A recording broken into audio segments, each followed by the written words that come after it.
Alright. It is Labor Day.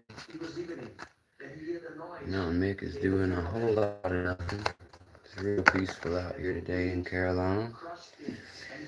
Most people are at home with their family, either shooting the guns or barbecuing.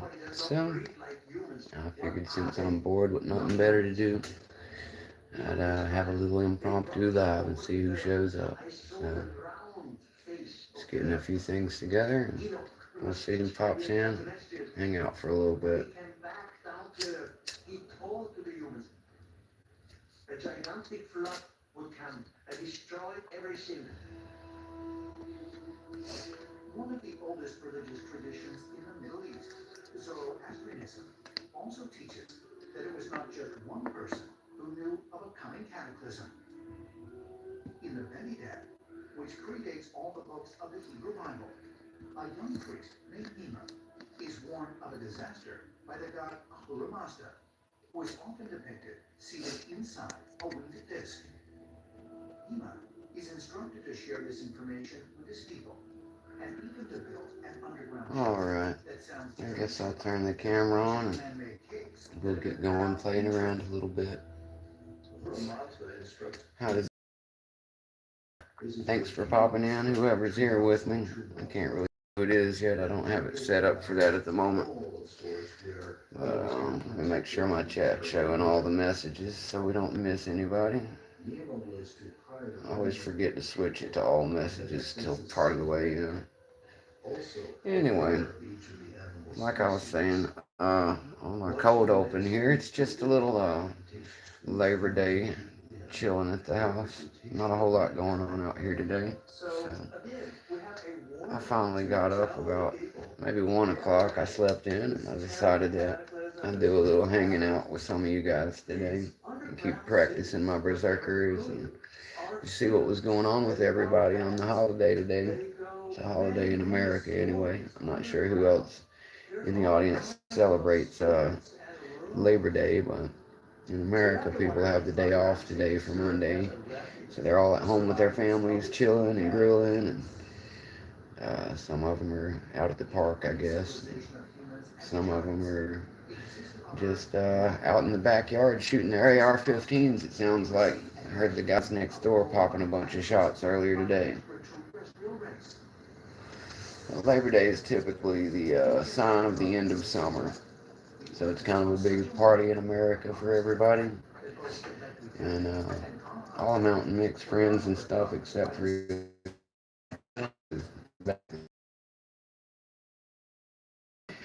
they're all in Florida anyway. So all the rest of his friends are here. So, like I said, I just wanted to have a little impromptu pop-up hangout, do a little picking, and we'll see who shows up, who's passing by. Who else has got nothing going on Labor Day? What's going on, Greg? Thanks for stopping by to hang out for a minute. This is my Locksport channel, as you may know or may not know. It's Labor Day, and I got nothing better to do than sit here and hang out on the internet and pick around some of my favorite stuff to play with.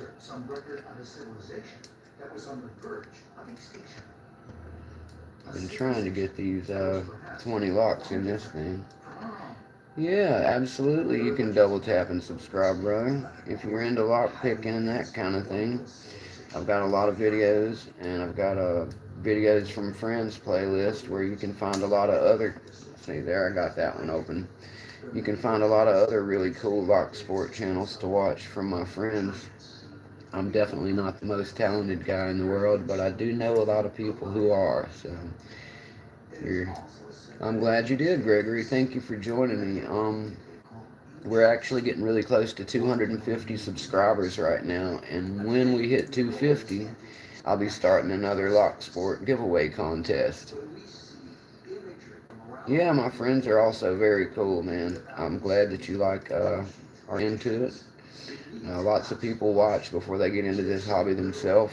I actually started watching about 10 years ago. I used to watch Bosnian Bill videos, and I finally got myself some picks about 2 months ago, and I've started doing my own channel ever since. It's a lot of fun. Yeah, try to get in there, brother. The new contest is going to be trying to pick about one of 4 or 5 different locks. All you do is send in a video recording of yourself picking the lock. My first challenge was a speed challenge, but this one is not. This one is the idea is for everybody to be able to for the 250 subscriber giveaway, and I will do one of those cool spin wheel things that people are using, and we will pick a grand prize winner from the entries. As I said, it will start when we hit 250, so it's not going yet. But when it is, I've got a video on all of that. Just got that one open too. Um, I got a video on all of that and covering it when I first announced it. But when I start the contest, I'll be going back over all the requirements and stuff in a video. I'll let everybody know the exact rules of the contest and how long we're going to run it. And then, like I said, we will make as many entries as you like during the time the contest is running. And you'll get one entry for everyone. So just, yeah, check it out. And like I said, you're also, a lot of people don't realize you're also eligible to play my first game over again. My first 100 subscriber competition was a speed pick of either a white or yellow qualified lock. What's up, Sushi?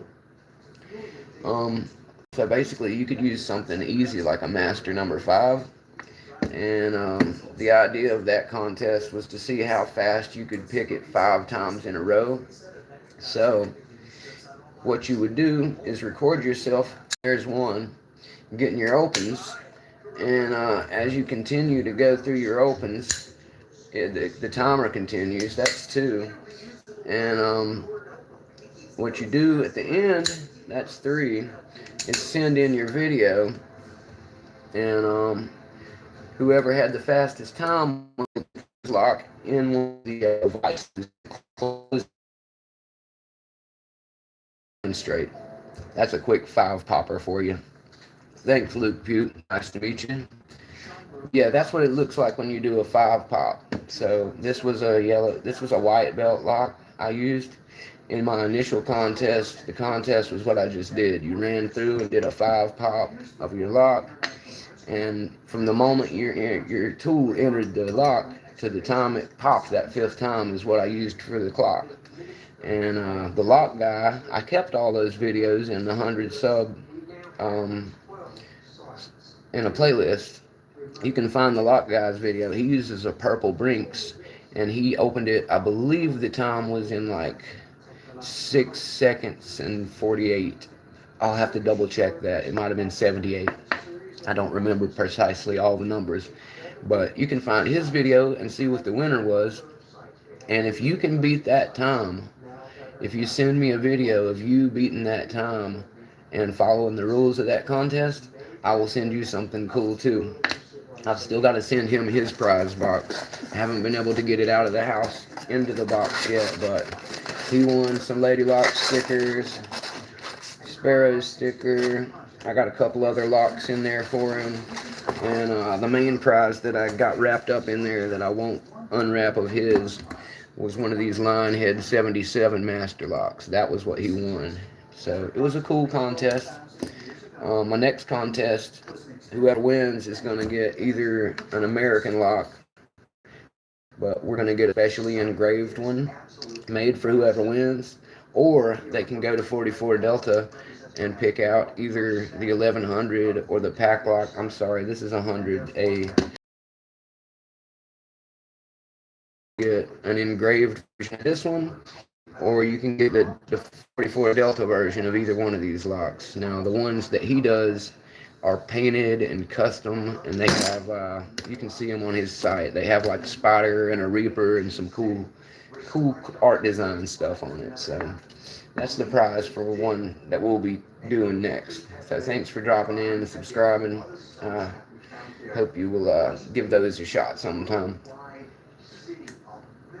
I always keep those videos in a playlist. That's what I will be doing with the ones for the second, so you guys can see and keep track of all the entries as they go. Anyway, I'm going to keep trying to work on my Berserker locks here. I have taken a couple of timed runs at these things so far. Let me show you guys the blocks. I've got the other one somewhere around here. Oh, there it is. So I've got these 2 blocks that my friend Jaded Argyle sent me, and maybe I'll take a try on one of them here while we're live, because I've got my timer and everything over here. I'll consider doing one of them on my live just for fun. So far, the first time I tried this, the idea is to pick 20 locks in 5 minutes. So my friend Jaded Argyle sent me these cool boards that somebody made up for him. I don't know if he got them from Lockjaw or somebody else, but the idea is there's there's 16 on each one of these boards, so that's 32 locks. So I only need 20 of them picked. 2 of them though busted when he was working on them, so I've got tape over those 2, and I don't try to pick those because that would not really be good in the spirit of competition. But that gives me 30 locks to choose from, which means that as I'm picking my way through them, I can skip about 10 if they're giving me trouble. And the idea is for me to get 20 of them done in 5 minutes. So far,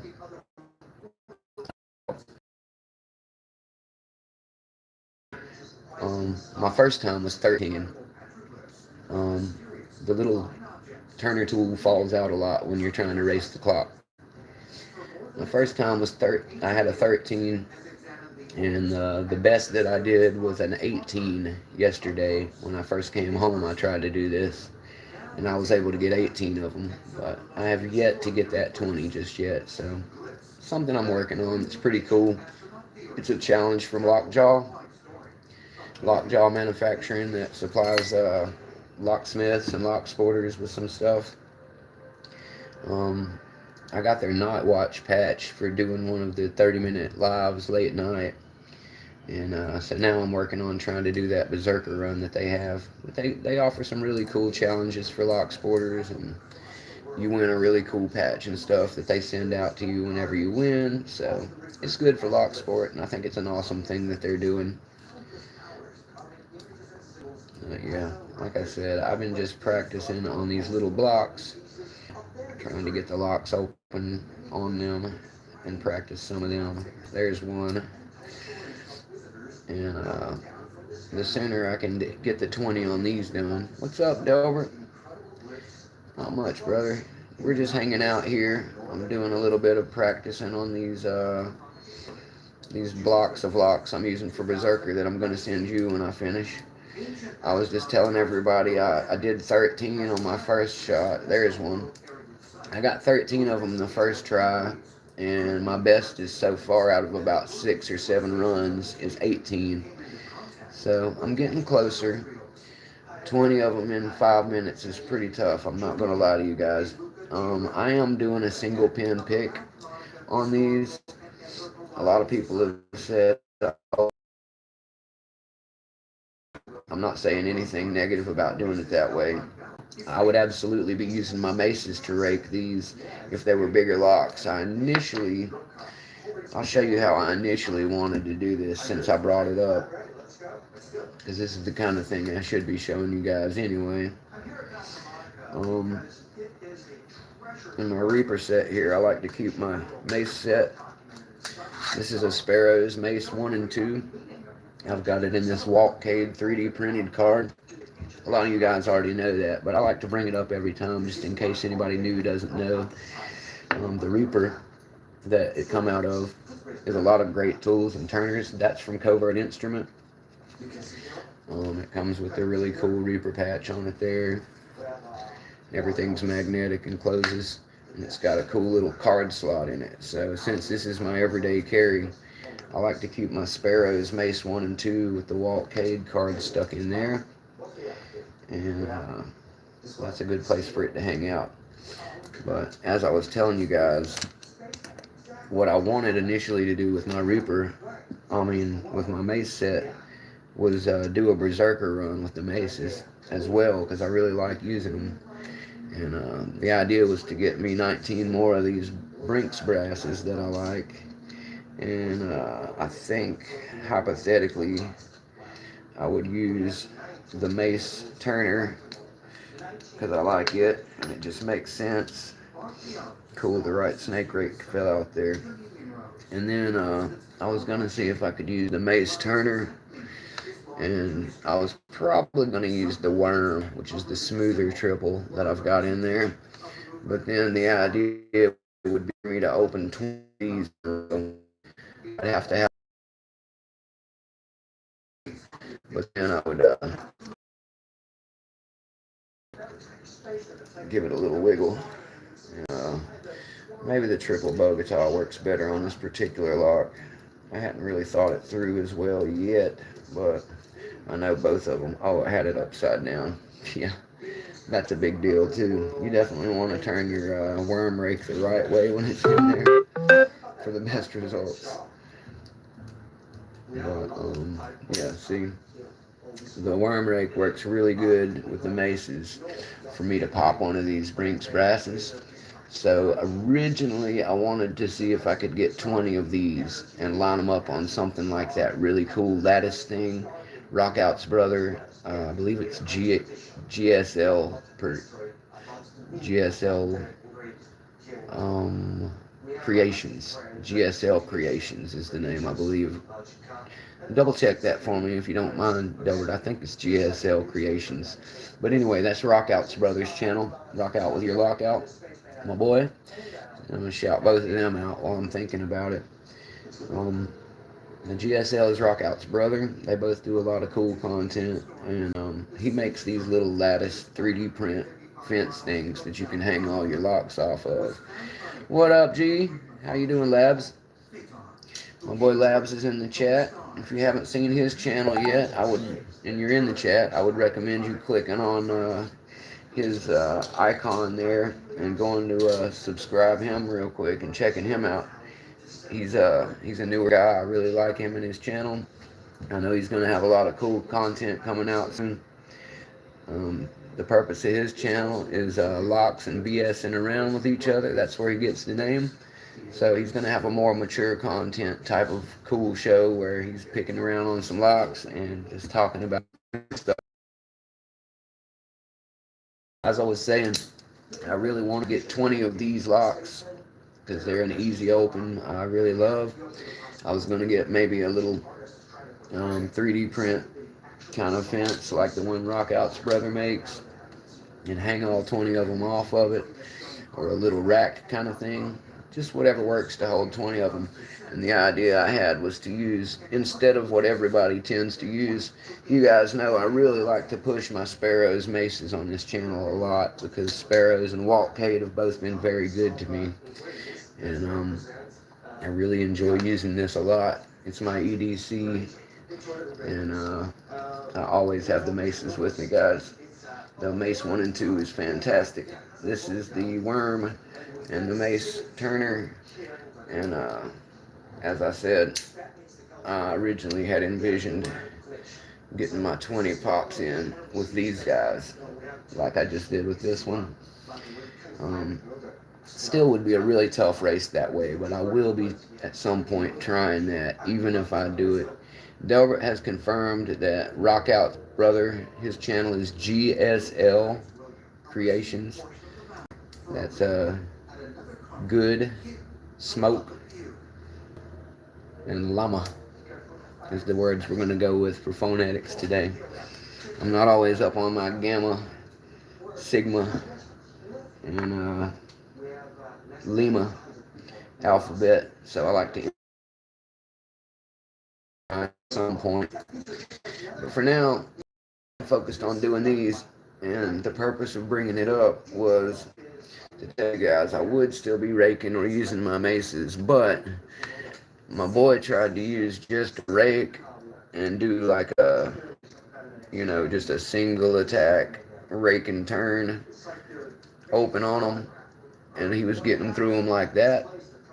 Well, they told him that that wasn't going to work. He needed to have a turner tool as well because it looked too much like bypass. Their rules, their contest, so he did what he had to do and made it happen with a different setup and then sent these over to me. But because of the lack of room for me to get A mace and even maybe one of my smaller Reaper turners would still be quite a fight for me. Let me show you what it looks like. This is the smallest turner from the Reaper set. So once I get it lined up and in one of these things, I don't really have room for much of anything else, okay? So the only answer for that is to use some really skinny pick, um, which would leave me basically having to use one of my Sparrows hookers that's a really low, good one for stuff like that. It's a round tip, so it's really good for what I'm talking about. I'm going to try it out here in a second too. And the Reaper #1 is what I've been using the most for that at the moment because it's a good low reach profile and skinny. So either one of these picks will sneak their way in there into that little itty bitty bit of room left after I get a tensioner turner in there too. So out of all the stuff I've got, that's why, guys. Let me pan over real quick. I've got all of these different profiles from Jimmy Longs and Greyhound, as well as my Sparrows and this Peterson that I've got. Oops, sorry guys, that's what happens when I move around too much. I glitched out a little bit there. We won't be doing that again. What's up, Wahoo? I'm glad that you are here. Thank you for coming to hang out. I'll get back to picking some locks because that's what we're really here to do. But welcome, brother. This is just one of my holiday hangout sessions. I didn't have a lot planned for this. I usually do mail calls and I try to have like a lock mail whenever something cool comes in, but the holiday keeps that from happening. And between that and not having I do plan certain other videos here and there and upload them or use them for lives, but for the most part, I am just doing impromptu hangout for all my buddies because nobody else had anything going live, and I thought, hey, I bet that some people besides myself are sitting around with not much else going on. They like to get in there and hang out with their Locksport buddies, so here we are. And that's the only real thing I've got going on today. So I was mentioning to somebody who snuck in the early part and subscribed and liked my channel, which I really appreciate. Let me give him a proper shout out. I'll scroll back up here. His name was Gregory. Gregory dropped by as I was first loading up, and he decided to like and subscribe and see what some more of our cool lock videos and our videos from friends were about, so I could get him hanging out with the right people. So thank you, Gregory, for dropping in and adding to the sub list. We're getting really close to the 250. So I was explaining to him about my first contest and the one that's upcoming when we hit. This is not the usual spot the camera. I probably need to move it a little. My bad. Sorry about all the blinking and stuff. I'm trying to work that out. The Wi-Fi will be back on Wednesday, and then we won't have problems. I also have a laptop inbound for fixing that stuff. Gaming Dada. I see you have a middle finger and an emoji that cusses. Cool. Same at you, brother. I hope you will take a moment to stick around and enjoy yourself on Labor Day here. And I'll just be sitting here hanging with my buddies and doing a little lock picking. You are more than welcome to hang out with us. You and your middle finger and your angry emoji. I like hecklers and trolls anyway, as long as they have fun with me. I'm an Irish kid, so giving me a hard time makes me think you like me. Just want you to know that. But as I said, I also like to make friends. So I will bear you no ill will, and you are welcome to kick it, brother.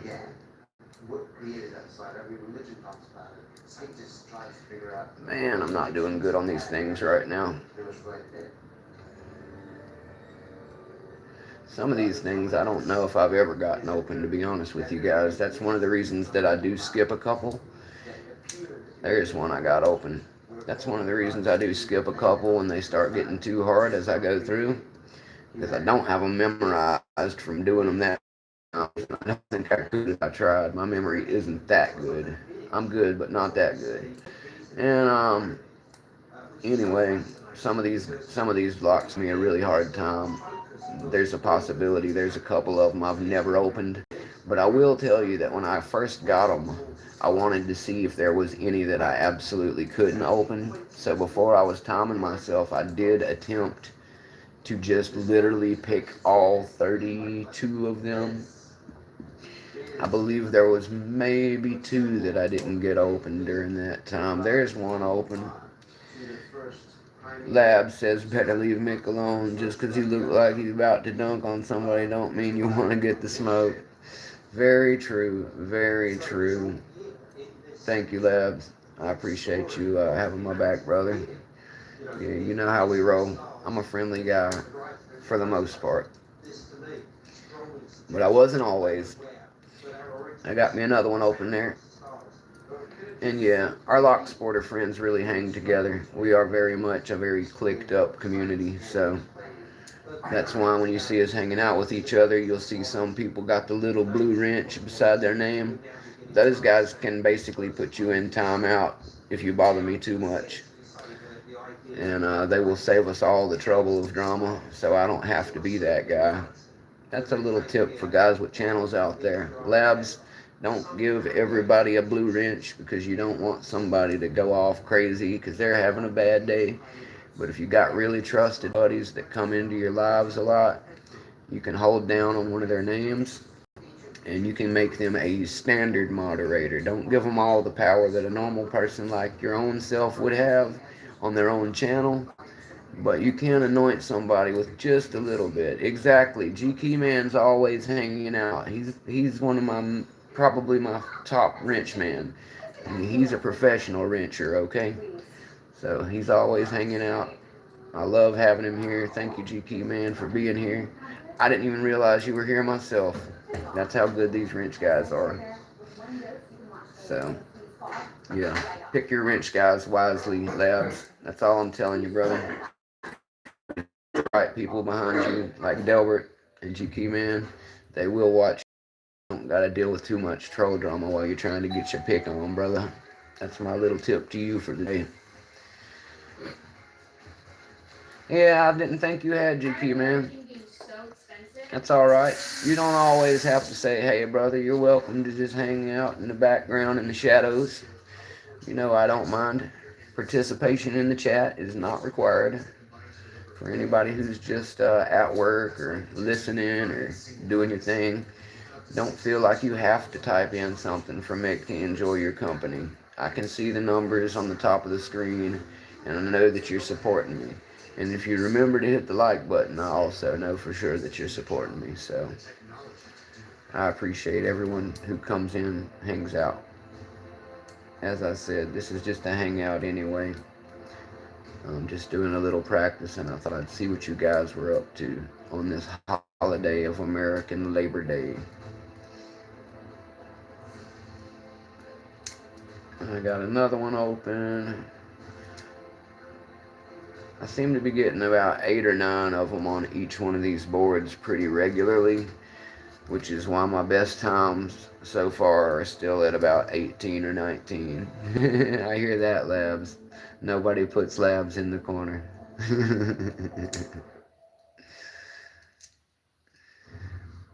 Don't worry, Labs. I will not have anybody putting you in the corner on my channel. I know that you're too respectable a dude to do anything that's going to require that type of action anyway. You're more than welcome to cut up with us and have a good time, brother. You know that. We're not sensitive. You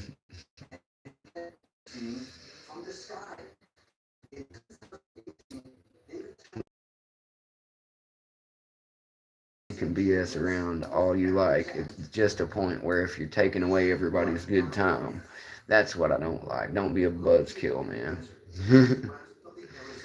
There we go. Got another one. Let's see how I got on that one so far. 1, 2, 3, 4, 5, 6, 7, and 8. So yeah, like I said, I'm getting about 8 or 9 of them without too much problem on these things. When I'm in the middle of the dead heat race, though, I sling the wrench a lot more.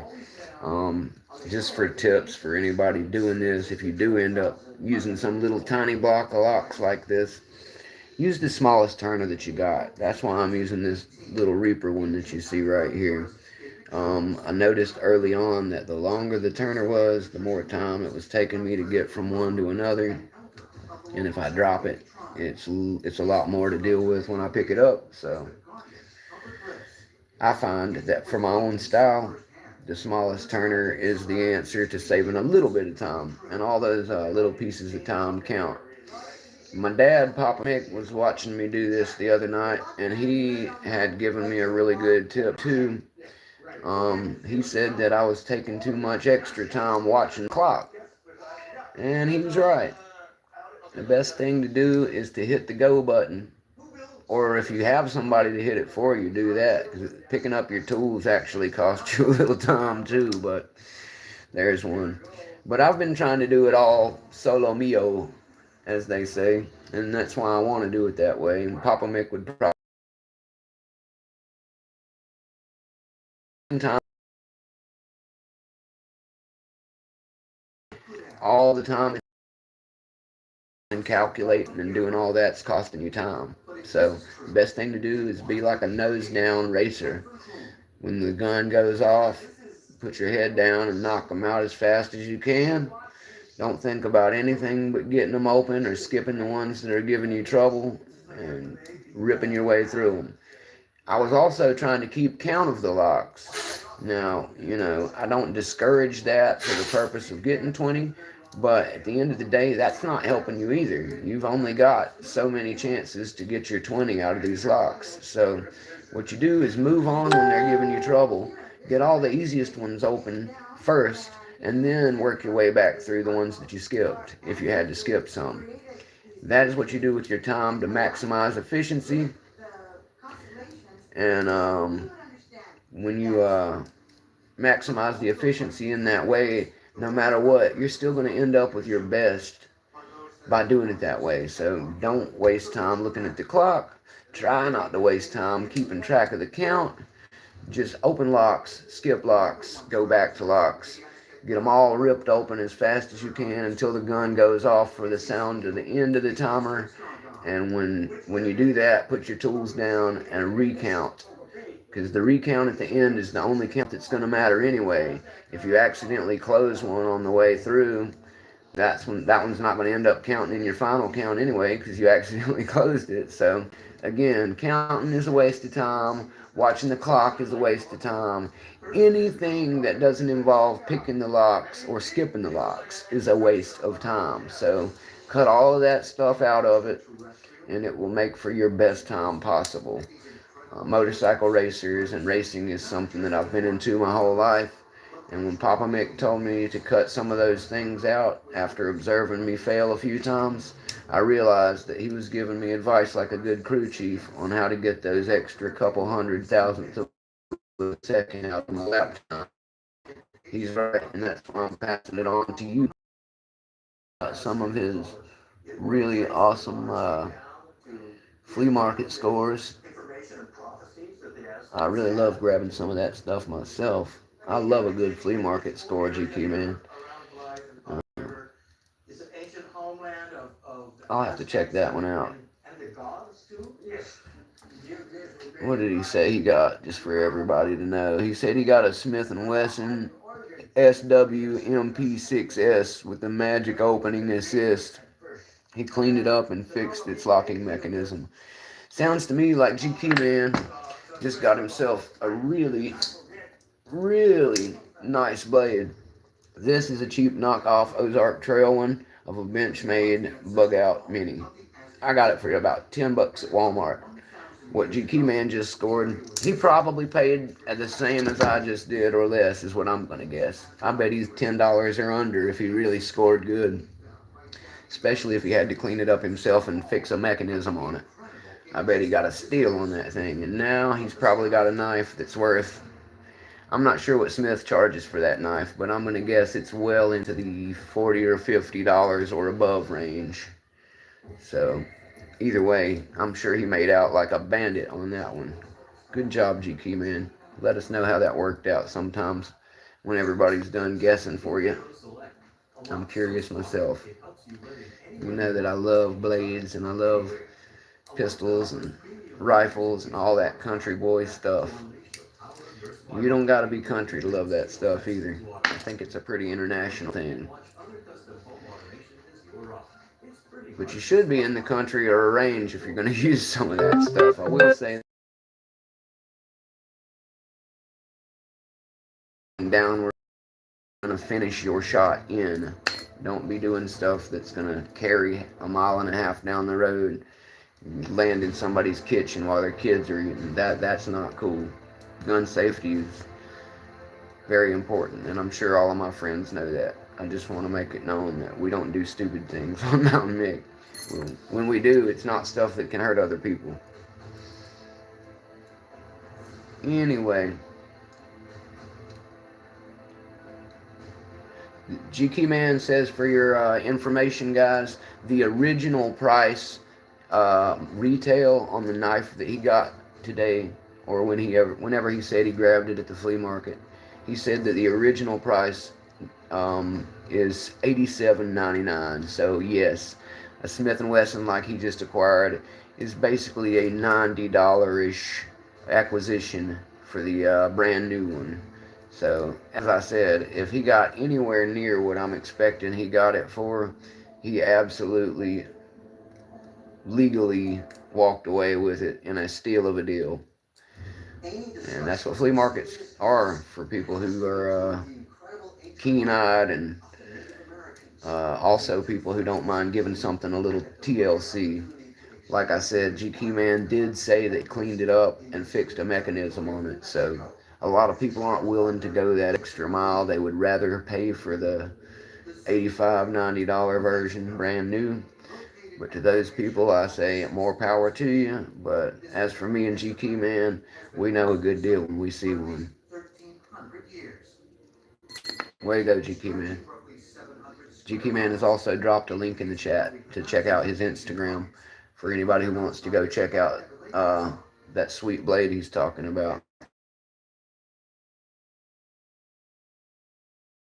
Because Blue Wrench can actually add real clickable links to your channel, and that's why they can help you out a lot, because when you want to have something in the chat linked for everybody, they got your back. That's why GQ Man is a G. We got the lock guy in the house. Yeah, you definitely should follow GQ Man Labs. I'm glad that you linked up with him today. He is a great guy. He's a guy that you need to know. He very much hides in the shadows at times, and I appreciate that as well. Everybody's got their strengths, and one of his is being a really awesome friend and always helping to support some of us who have channels. So definitely show him some love and support what he's doing on his channel. Lock guy is here. For anybody who was listening at the very beginning of this, when I told Gregory about our first contest, Lock guy is the winner from the first contest that I was telling you about. And he also tells me, related to how I told you guys that you can get a prize if you beat his time, I just want you to know that he does have a faster time waiting in the wings of his safe for you. So when you do make a faster time, just know that he will not be happy that you've tried to reach for the throne, and he does already have some ammunition to throw back your way. So just letting you guys know, the contest may be over, but that doesn't mean the competition is completely ended. Postal service before I leave. So don't worry, I'm definitely taking care of it. I've just got a lot of stuff on my plate, and I apologize for not having it in there yet. You and Elroy's Toys have been really patient with me on that, and I appreciate that. In the future, I will be on top of things a little more, but I will get you guys your goods. I promise you that. Mick is no welcher. To my people, not doing something that you say you're going to do is called welching. It's like making a gambling bet that you don't pay, and it's a very high offense among the Irish. So Mick's not a welcher, and he doesn't encourage anybody to do those things. Your word is your bond, and you must stand by it. But don't hide from people either. People are really cool as long as you tell them the truth. That's my advice on that type of thing. So yeah, basically I'm still picking around on these Berserker locks right now, lock guy. I got these cool little blocks with a bunch of locks in them from my friend Jade Argyle. He used them for his Berserker run, and I was telling everybody I've made a few attempts at it so far that were timed. There's one or two of these things I haven't opened ever because when I did first get them, I tried to see if I could open them all. There's one or two I think I just said forget about it anyway. But what lock and what was his time, Delbert? Let me get that info for you directly. He can tell you which lock it was, but it's that purple Brinks that you see. It's a little nicer than this one. It's a purple, and I believe it's a yellow belt. Lock guy can let you guys know which lock it was.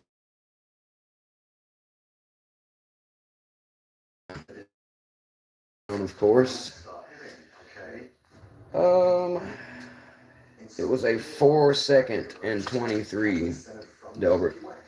4.23 seconds was his fastest time, which is blazing. If you see his video in the videos from friends, actually I think I might still have it on that one too, but I definitely have it in the playlist for the 100 sub entries. So if you're curious to see his entries and everyone else's, they're still there where they will be forever unless they take them down. And just for anyone interested in knowing, Lock Guy also did have the second fastest time, which was a 6:11 on a totally different lock. So that's just a little random factoids for you there. I'd have to look up the exact lock, or as I said, Lock Guy could tell you, but I could find out which one it is pretty easily. It is a Brinks, and it's that purple one that everybody uses that comes in the store. I don't think they make another purple body one like that, so shouldn't be too hard for you to determine. Honestly, if you Google purple Brinks lock, it'll probably come up. So the landings were always associated with a lot of noise, smoke, and fire. Let's see, what else? I've also been working on cracking this thing, guys. I'm really trying to get my blue belt sorted. This is the only thing standing between me and it. Either this one or this one. Yeah, the colored Brinks one is the one, Delbert. His was a purple. And I believe that's a yellow belt lock for anyone interested. It had to be a registered white or yellow for up to acrylics or random white belt, like a unqualified already white belt. Those aren't ones that we used. I had to toss those out because a couple people asked me about it, and I tried to really stress it needs to be a lock you can prove is on the LPU list, not just some random lock. So we went with white and yellow for that competition, and his was the Brinks purple. At any rate, yeah, these pack locks, I got to get one of them open. I've been trying a lot of different things to get them open. Let me set this down while I talk about it. I've been alternating between top and bottom of keyway. There's a similar depth between the actual face and the body on either one of them. So I've alternated top and bottom of keyway. The one that I have found that I like the most for these situations, if I'm trying top of keyway, I like my thinnest Sparrow's curved bar is the one that I've been using the most. It gives me the actual proper tension and clicks and it goes in there in a way that will not interrupt that first pin when I'm working on it. So I'm really fond of using that one if I try top of keyway. For bottom of keyway, I have been trying to use one of these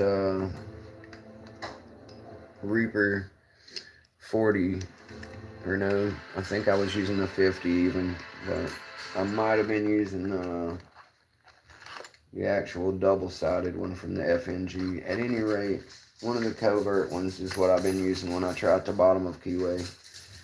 But as I said, I'm more fond of trying the top of keyway on this lock button. In the vise and in hand, I think I do a better job on the vise with this one, but I think for a lotto, I'm doing a lot better in hand. So the one I've been trying the most is this one, and I think that in hand with the top of keyway is going to be the answer for me. I've spent about an hour to an hour and a half each night this weekend taking a deeper dive into it, and it will be yielding soon and giving me all that good stuff, so we will see. Alright, Sushi, I hope you enjoy the barbecue. Like I was telling everybody, that's kind of American tradition. It's the last weekend of summer, so a lot of people are getting their family barbecue on. Enjoy, Sushi. I hope you have a good time, my friend. Thanks for stopping by to hang out with us. I always appreciate having you here, brother. Eat a big plate for Mick. I love a good barbecue.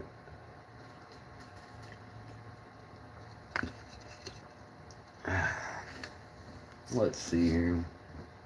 I think I've got enough of the Berserker locks for right now.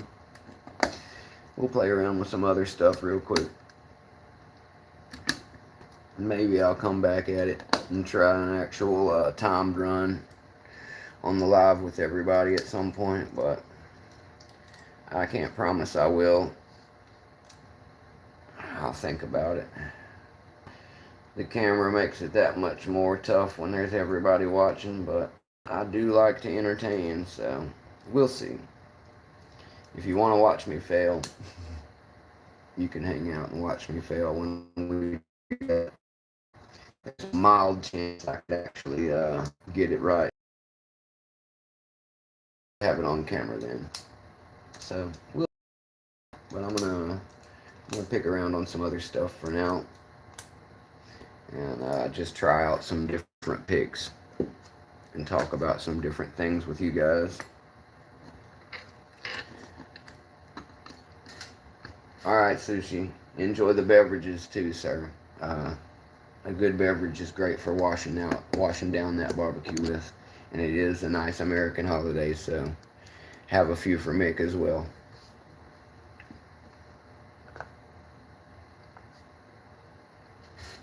Let's see. What should we play with now?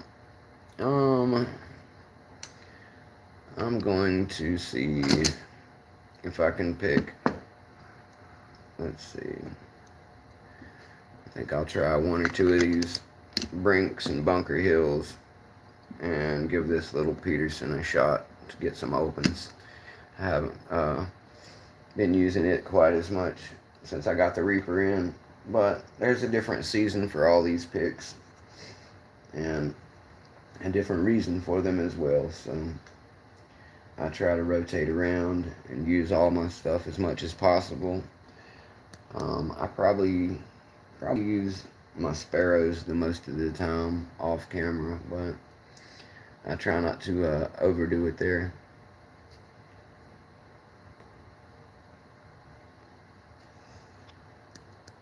Appreciate it, Labs.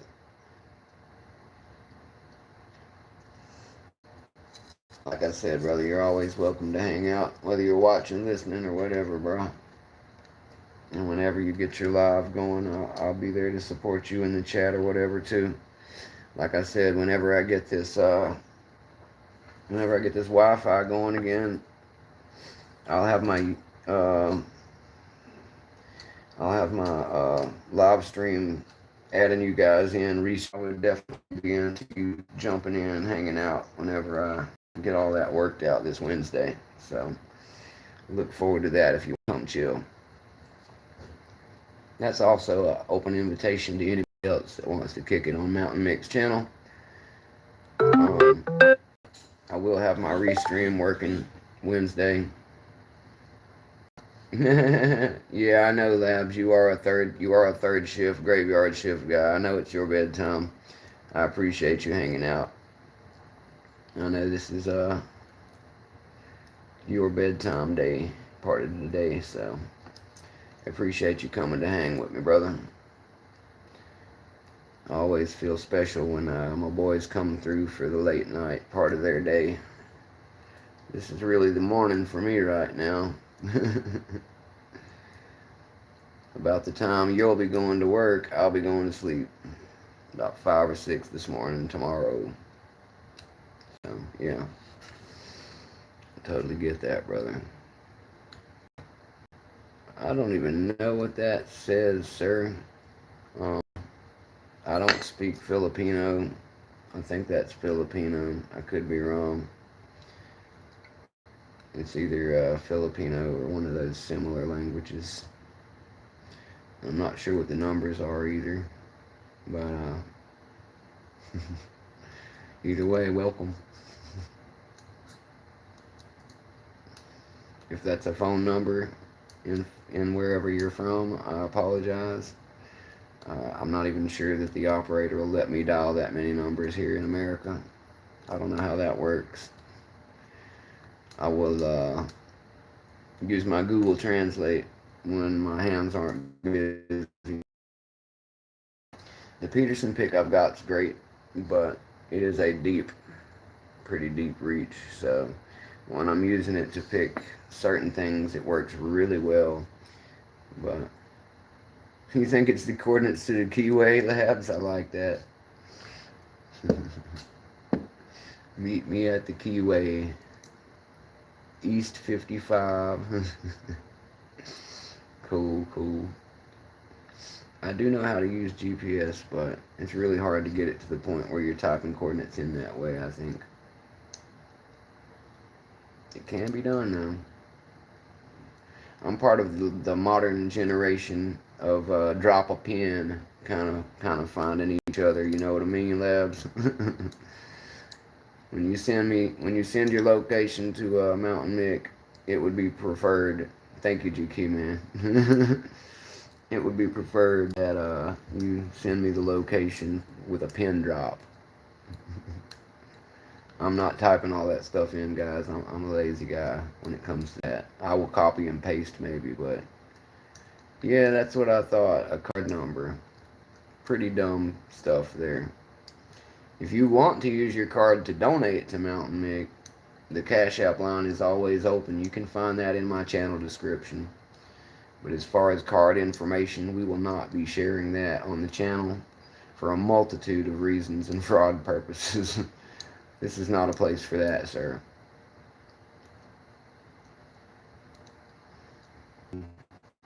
Oops. So I'm not even having a good signal right now. I'm a poor kid. So if you're exploiting people for their hard-earned money, scumbag, and you're not a friend of Mountain Mick, I can tell you that. Because if you were, way more decent to people.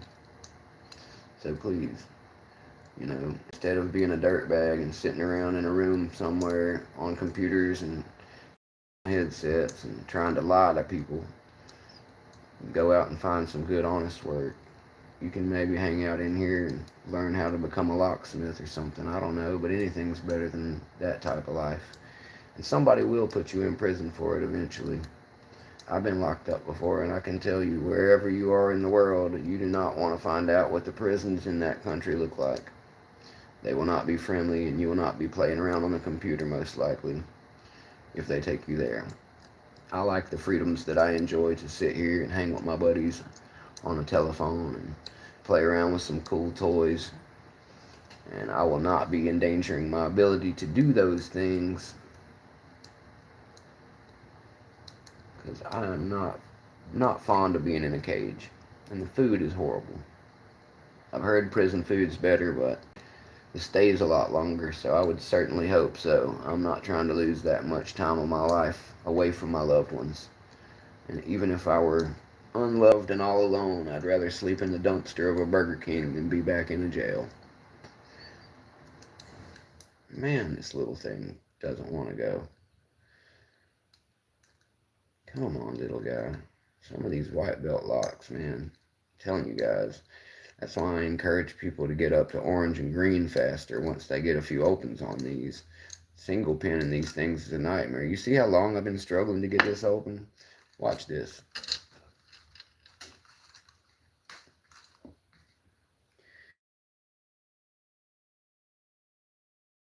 These hateful little white belt yelps that are so mushy you can't feel anything, you might as well be raking them because the feel on them for single pin picking is just dirty.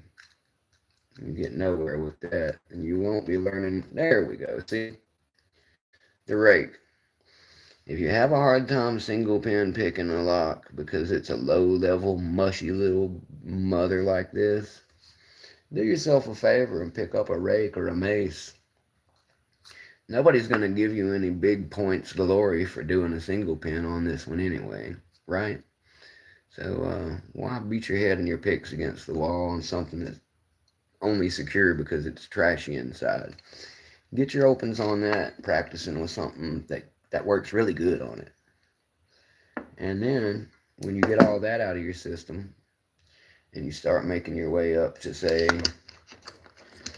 an American 1100, an Ace 23 or 28 millimeter, or where's the other?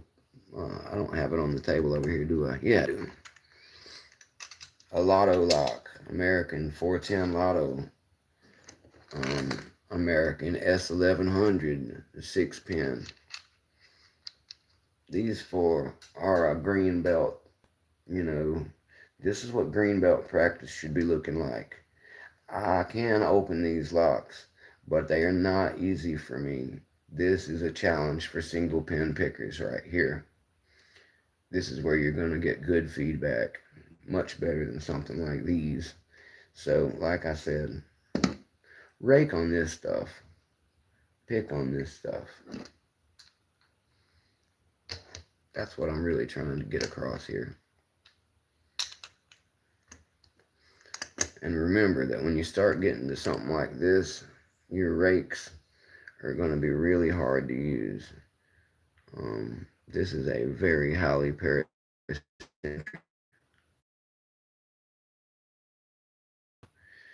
They're out of Germany as well. If you can see, this camera is not great, but if you can notice that little shiny piece in there, that is another piece of warding. So this one, if you could see it good, looks jagged and all covered up like this. You're not going to be able to get a pick anywhere except right in the top somewhere. You're going to have to sneak up in there, something like those first two I showed you. You're going to need some really skinny low reach to get in something like that. So the idea of raking that thing is pretty crazy to me. I won't say it can't be done because, you know, everything is possible, but it's going to take a hard time to rake something like that. Delbert says, I hate the 1100. I'll take an Avis 7240. Yeah, Delbert, lots of people say that. I have personally not had a 7240 yet. I'm looking forward to getting one. I think a couple of my friends have offered to send one, so I hope one of them does come through with that.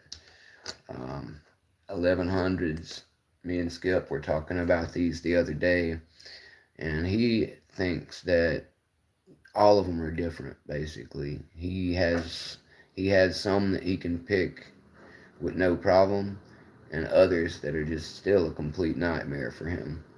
And we were talking about that. We were just going over how certain locks of a certain upper quality, high security, even if they're a green belt, can be really different from one to the next because they. Sorry, guys. It keeps trying to drop my screen. I'll try to second. Hopefully, we won't completely lose it. But I keep an American 1100, when you have it gutted down, it's not going to look the same as everybody else's. They have a ton of combinations that they swap them up with. And what I mean by that is, even if they change the bitting heights of the key, this is the bitting for that one. Let me get something better to put behind this. Even if they change the bitting heights on an American 1100, they still have a lot of other ways to get tricky inside of it. The 1100s have serrated spools. Somebody never told me that when I was first hearing about them. The key pins that are under the Bible pins are serrated in 3 or 4 of them sometimes. The only ones that aren't are the ones that have a really tall stack in them, because then they don't have room to serrate it. But the ones that are that have enough room in them, they have key pins that are serrated, not just top pins that are serrated or Bible pins that are serrated. And exactly like G Keyman says, they also can use serrated pins or spools. And the spools that they use, if you look really close, let me see, I might actually have that they put in those aren't normal spools. Yeah, I think I've got mine right here. Cool. So in my Sparrows kit, I think it's over here too. I hope so. I'll show you guys what I'm talking about. The normal, yeah, here we go. So a normal spool, I will show you, and then I will show you the kind of spool that goes in an American 1100, which is different because it is serrated on the spool. The spool itself has some little cuts in it. Also, earlier in the live, I mentioned patches. This is my night watch patch. Oops. Looks like I've got it upside down. This is my night watch patch that I got from Lockjaw.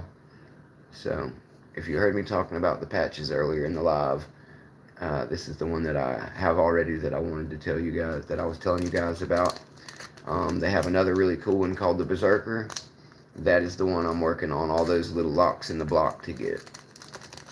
So, anyway, they are doing some really cool stuff with that in the challenges. And I really appreciate them sending this to me. So thank you, Lockjaw. Try to always thank you guys whenever it comes up. I know I was a little anxious to get my first one, is a polite way of putting it.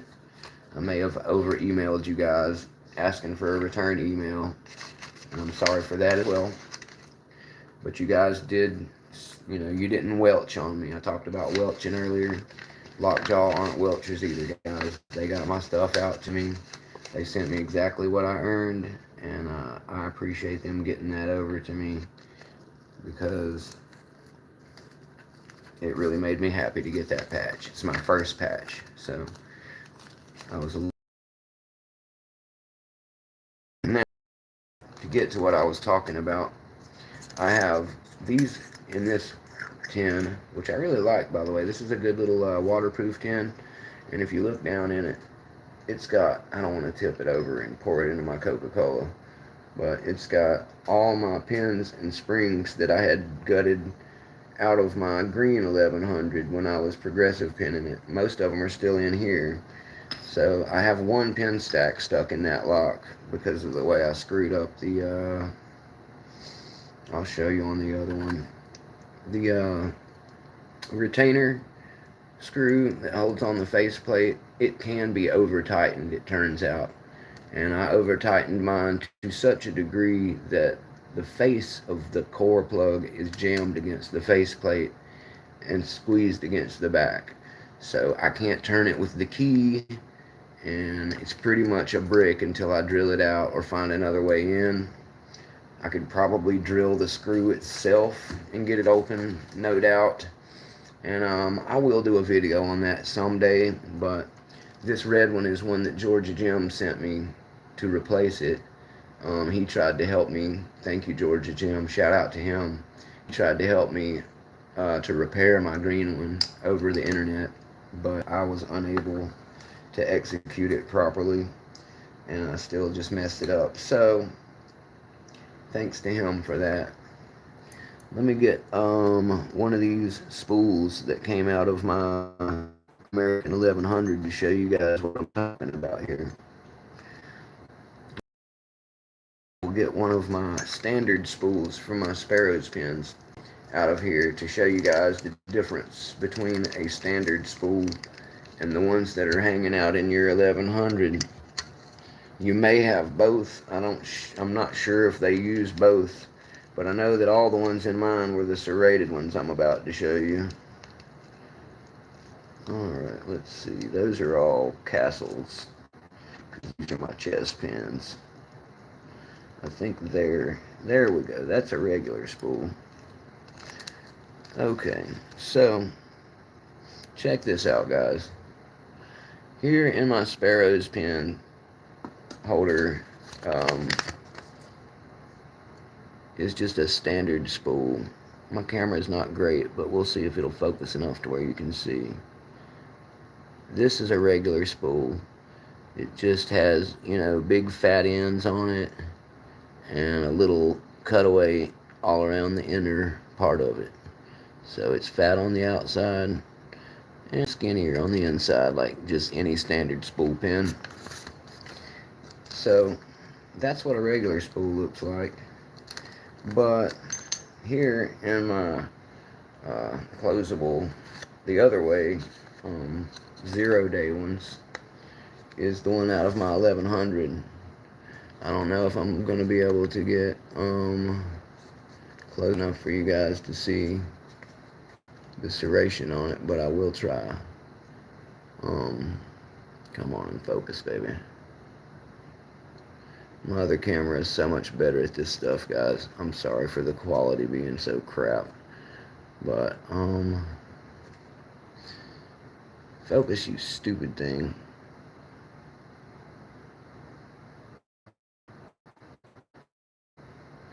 Well, I don't think much better for you guys on here, but I'll show it again or make a picture of it and post it.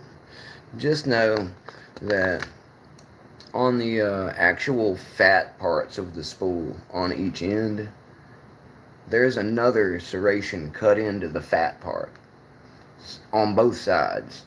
So in that way, it is a serrated spool instead of a regular spool. And that's what you're fighting in those 1100s. What's up, Q? My boy Q has dropped in. Yeah, Delbert, I don't know about that. You can try and email Chris and Lockjaw and see if they got your submission. But if you do, just send one or two and be polite. Don't use all capital letters and don't bring anybody else's name up, and you'll do better than I did. That's all I'm going to say. This is something you'll never see because of my crappy camera, but I'll go back through this at another time when we get worked out Wednesday. But what I'm trying to show here is a key pin from another left. This isn't from the Bible. This is from the key pin side that goes under the drivers in the Bible. So if you were able to see it sitting on the key itself, I will show you. This isn't the right key either, because this is the other lock. But this would be actually the one that sits against the key in the lock, not the Bible pins that sit on top, like the spool that I just showed. Those spools would be Bible pins. This is a key pin, and it also has two serrations on it. So that makes for a very tricky pick, and that's why when American, aka Master Lock, mixes up all of those possible 5-pin stacks with different combinations of key pins with and without serrated, and different combinations of Bible pins, some serrated barrels, some just lightly serrated, and some spool that are serrated. that gives them a ton of combinations. So when you gut down your American, results will definitely vary from what you see your other friends, Americans, looking like. So I just wanted to cover that because it came up and I thought it'd be really good to show the different pieces from an American, because when you understand from gutting your lock down, you can understand a lot more what you're fighting against, which is why gutting is such a good part of the process. Labs, you should definitely get linked up with my boy Q there. He is he's in the UK. He's a great guy. He's been one of my very earliest companions that helps me out. When I was making up the first contest, he was the one that I was bouncing my ideas off of, who was telling me what he thought would work and what wouldn't. Blue Scooby Wagon, who many of you also know. Blue Scooby and Q make up my inner circle left hand and right hand guys when it comes to that type of stuff. I've known them from day one. And I would say GQ Man and Broke and Rune and maybe Greyhound now too. And my buddy Mr. Happy. That would be the people who have helped me along. And I can't forget Mr. Nick Matlack, instrumental in me not only this for it, and he's the one who sent me this really awesome Mark Slimline Euro that people see me using. So this is why I always encourage people to meet new people, come hang out in these lives. Let me introduce you to my friends. Having good friends is everything in this locksport thing, guys. So yeah, Labs and Q, you guys definitely should talk with each other. I think you really enjoy hanging out with each other and helping each other learn some stuff. Also, I appreciate both of you being here to hang out and support me. So thanks for that. Now, let's see what else we can play around with real quick. I guess I'll play around with this Brinks 40 real quick. And let's see what we'll do with it. I think I'll give this dog leg another single pin pick shot. It was too spongy in here for it to work well, but I think that I can get it into this one and actually get an open. So let's try and give them dog legs a little bit of love. This is a 16. That might be part of the problem I had too. I thought that was my 25. Here I am using the wrong dog. That'll do it. When you go hunting, you gotta use the right dog, guys. Oh, Labs, you got some dog legs on the way? Yeah, you're gonna really like those, my guy. The combination of having that notch at the end and that really good low reach swoop in there. It's a really great experience for picking, I gotta say. I'm a big fan. And Greyhound and also everybody who helped him at Southern Specialties to develop those did a fantastic job. These things, they've got the dog head and the inch measurement on one side, the millimeter on the other. Also genius. And they're so pretty, I couldn't think of covering all that up when I put my handle on the back. But it picks really good like this. Most picks do. If you leave a little bit out here for feel and comfort the rest of your hand, that's a really good way of doing it instead of covering the whole thing. Just make sure you use the marine stuff because the glue will hold it from slipping off all the time. If you don't use the marine style, if you don't cover both ends, it's really going to work its way off of there way too easy. Sorry guys, just needed a little nicotine break. This stuff, no matter how fun, does still continue to add a little bit of stress to my system. And after a long enough time, if I don't smoke, I can't pick as good because my will is irritated. So it's important for me and anyone to be in the most comfortable situation possible when you're attacking these locks. That way you've got all the time and patience that you should to not just be, there we go, not just be wriggling around in there. And see, when you attack it smooth, that's the way to go. My buddies, especially sufficient, like to say the old Navy SEALs saying, which is that slow is smooth and smooth is fast. And that's very true when it comes to lock picking. That's why single pin picking is what we try to learn, because using the most deliberate, very practiced muscle movements to get these open takes time, and it is slow. But when you can slow down in your mind and remain slowed down here and keep it smooth, over time, what seemed slow will actually become fast.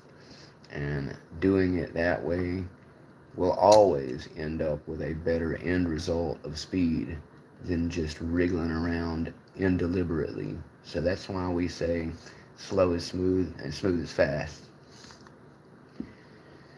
Let's see what else I can pick around on today. I'm a fool for trying this on camera, but I'm gonna do it anyway. Chess player. I love chess, but we don't get political here, so please do not continue to bring up the names of leaders from anywhere. I have no problem with it yet, but let's not make this one of those things, please. I'm very fond of Russian folk and of chess, so I would very much not like any of them to be offended, as well as my countrymen. Oh, no problem, sir. No problem. I appreciate you stopping through. It is not an issue, and thank you for not making a big deal of it, sir. I appreciate it. You're welcome to come back anytime if you enjoy Locksport. Many of my Locksport friends are also chess players, so you will find some common ground here. It's like a 3D puzzle to us, and in that way, chess and Locksport are very hand-in-hand sports for a lot of people to hobby and get into. I was very much a chess nerd when I was young, or younger, I should say. I do still have about 3 boards in the house right now. I love to play chess. I haven't played as much recently as I used to. You're out here, guys. I make no promises of opening this thing. You all know that it can be quite a beast to pick. What I'm attempting to do at the moment is to get a little bit of top of QA attention with this Reaper 2, the 2.40 size in top of QA, and I'm going to try my Greyhound 20 dog leg. But like I said, this is a tough nut to crack, so I make no promises on an open, but I don't like to only pick super easy, gonna fly open locks on my channel. I like to show realistic, harder stuff, and my own failure as well. So if I don't get into this thing, it won't shock me. If I do get into it, I'll be happy about it. But all I'm doing is trying to pick around on some stuff that's not just your run-of-the-mill everyday lock. So that way my buddies can appreciate that Mountain Mick is, you know, not afraid of picking some of these harder locks on channel. It's just that they take longer to pick for me because I'm not great yet. And for that reason, I don't always show me picking these. I don't want to bore people to death on the channel with watching me fail for 30 or 40 minutes. But since we're in the middle of a live chat, it's not as bad because I can at least try and entertain people and talk to you guys in the process. David Romano, thanks for stopping by, brother. I know that there's a lot of cookouts and things going on today. I appreciate a big fan of David. Yeah, I'll get it open. I've had it open before. I just wanted to pick on some harder stuff on the live this time. I've already got a ton of easy opens out of here for the day, so I figured that for the people and for integrity's sake, I'd show some harder stuff in the collection. And I like to keep a little realistic failure around so people know that we're not all magicians out here, David. But thanks for dropping in, dude. I'm glad to see you coming by. David recently broke 2,000 subscribers, which is a really big deal, guys. If you don't know him and haven't seen his channel, I would click on his icon there and follow it through, subscribe, and check him out. He is a great picker, a great friend, and I would definitely have to give him a shout out for coming through and dropping by for a minute. Love me some David Romano. So, appreciate you, David. And let's see, this ace is, there's a little bit of a binder. I was starting to wonder if I had a binder in this thing at all. I must have not been tensioning it properly. Now I'm finding a little bit of resistance in there.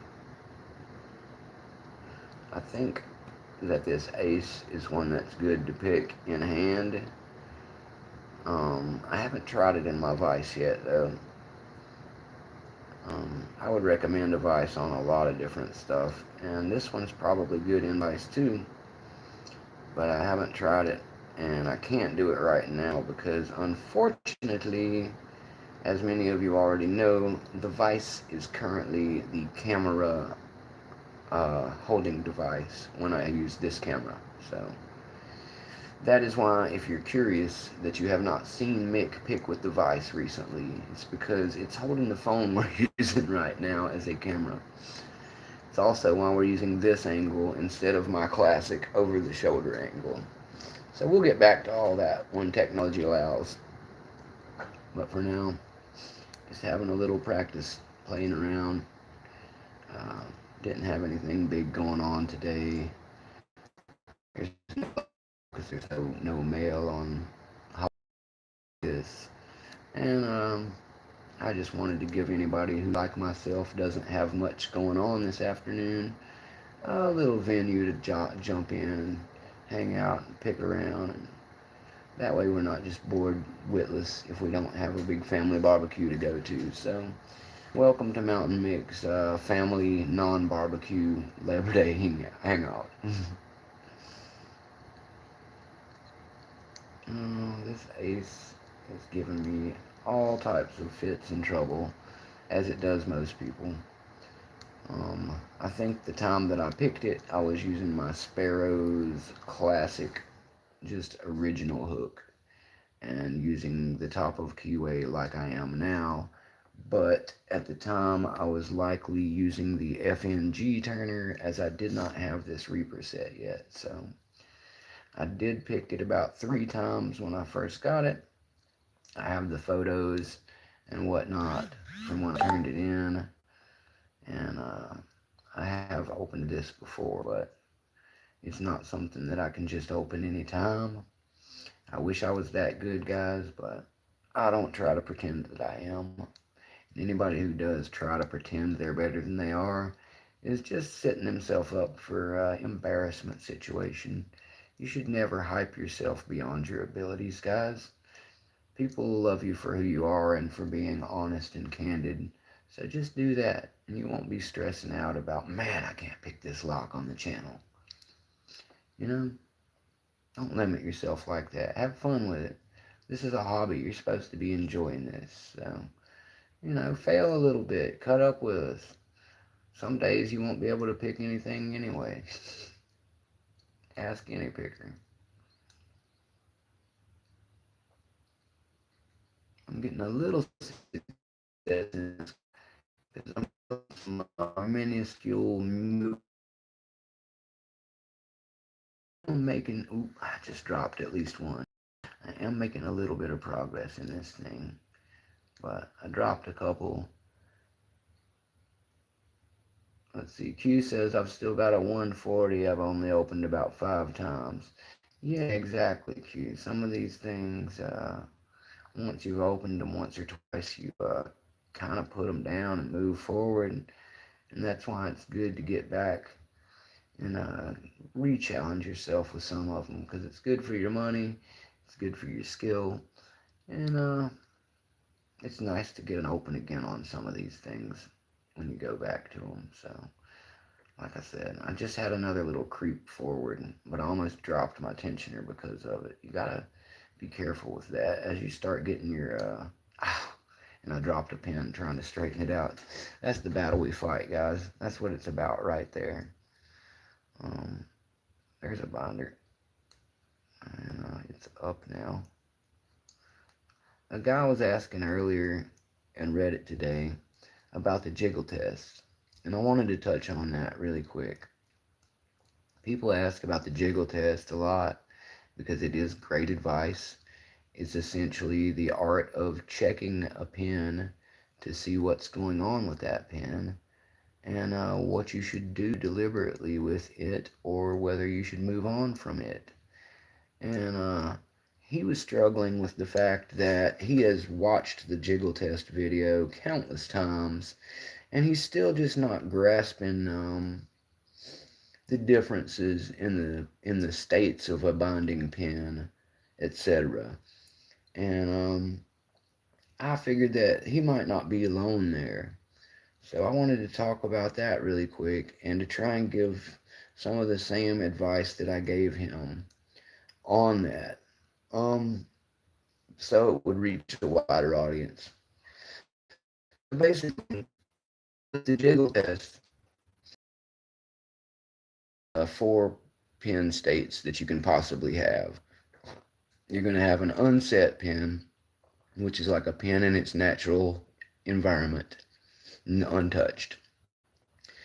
You're going to have a set pin, which is that one where the split has happened between the key pins and the bobble pins. All of them have somewhere between those two pieces where they will split on the shear line.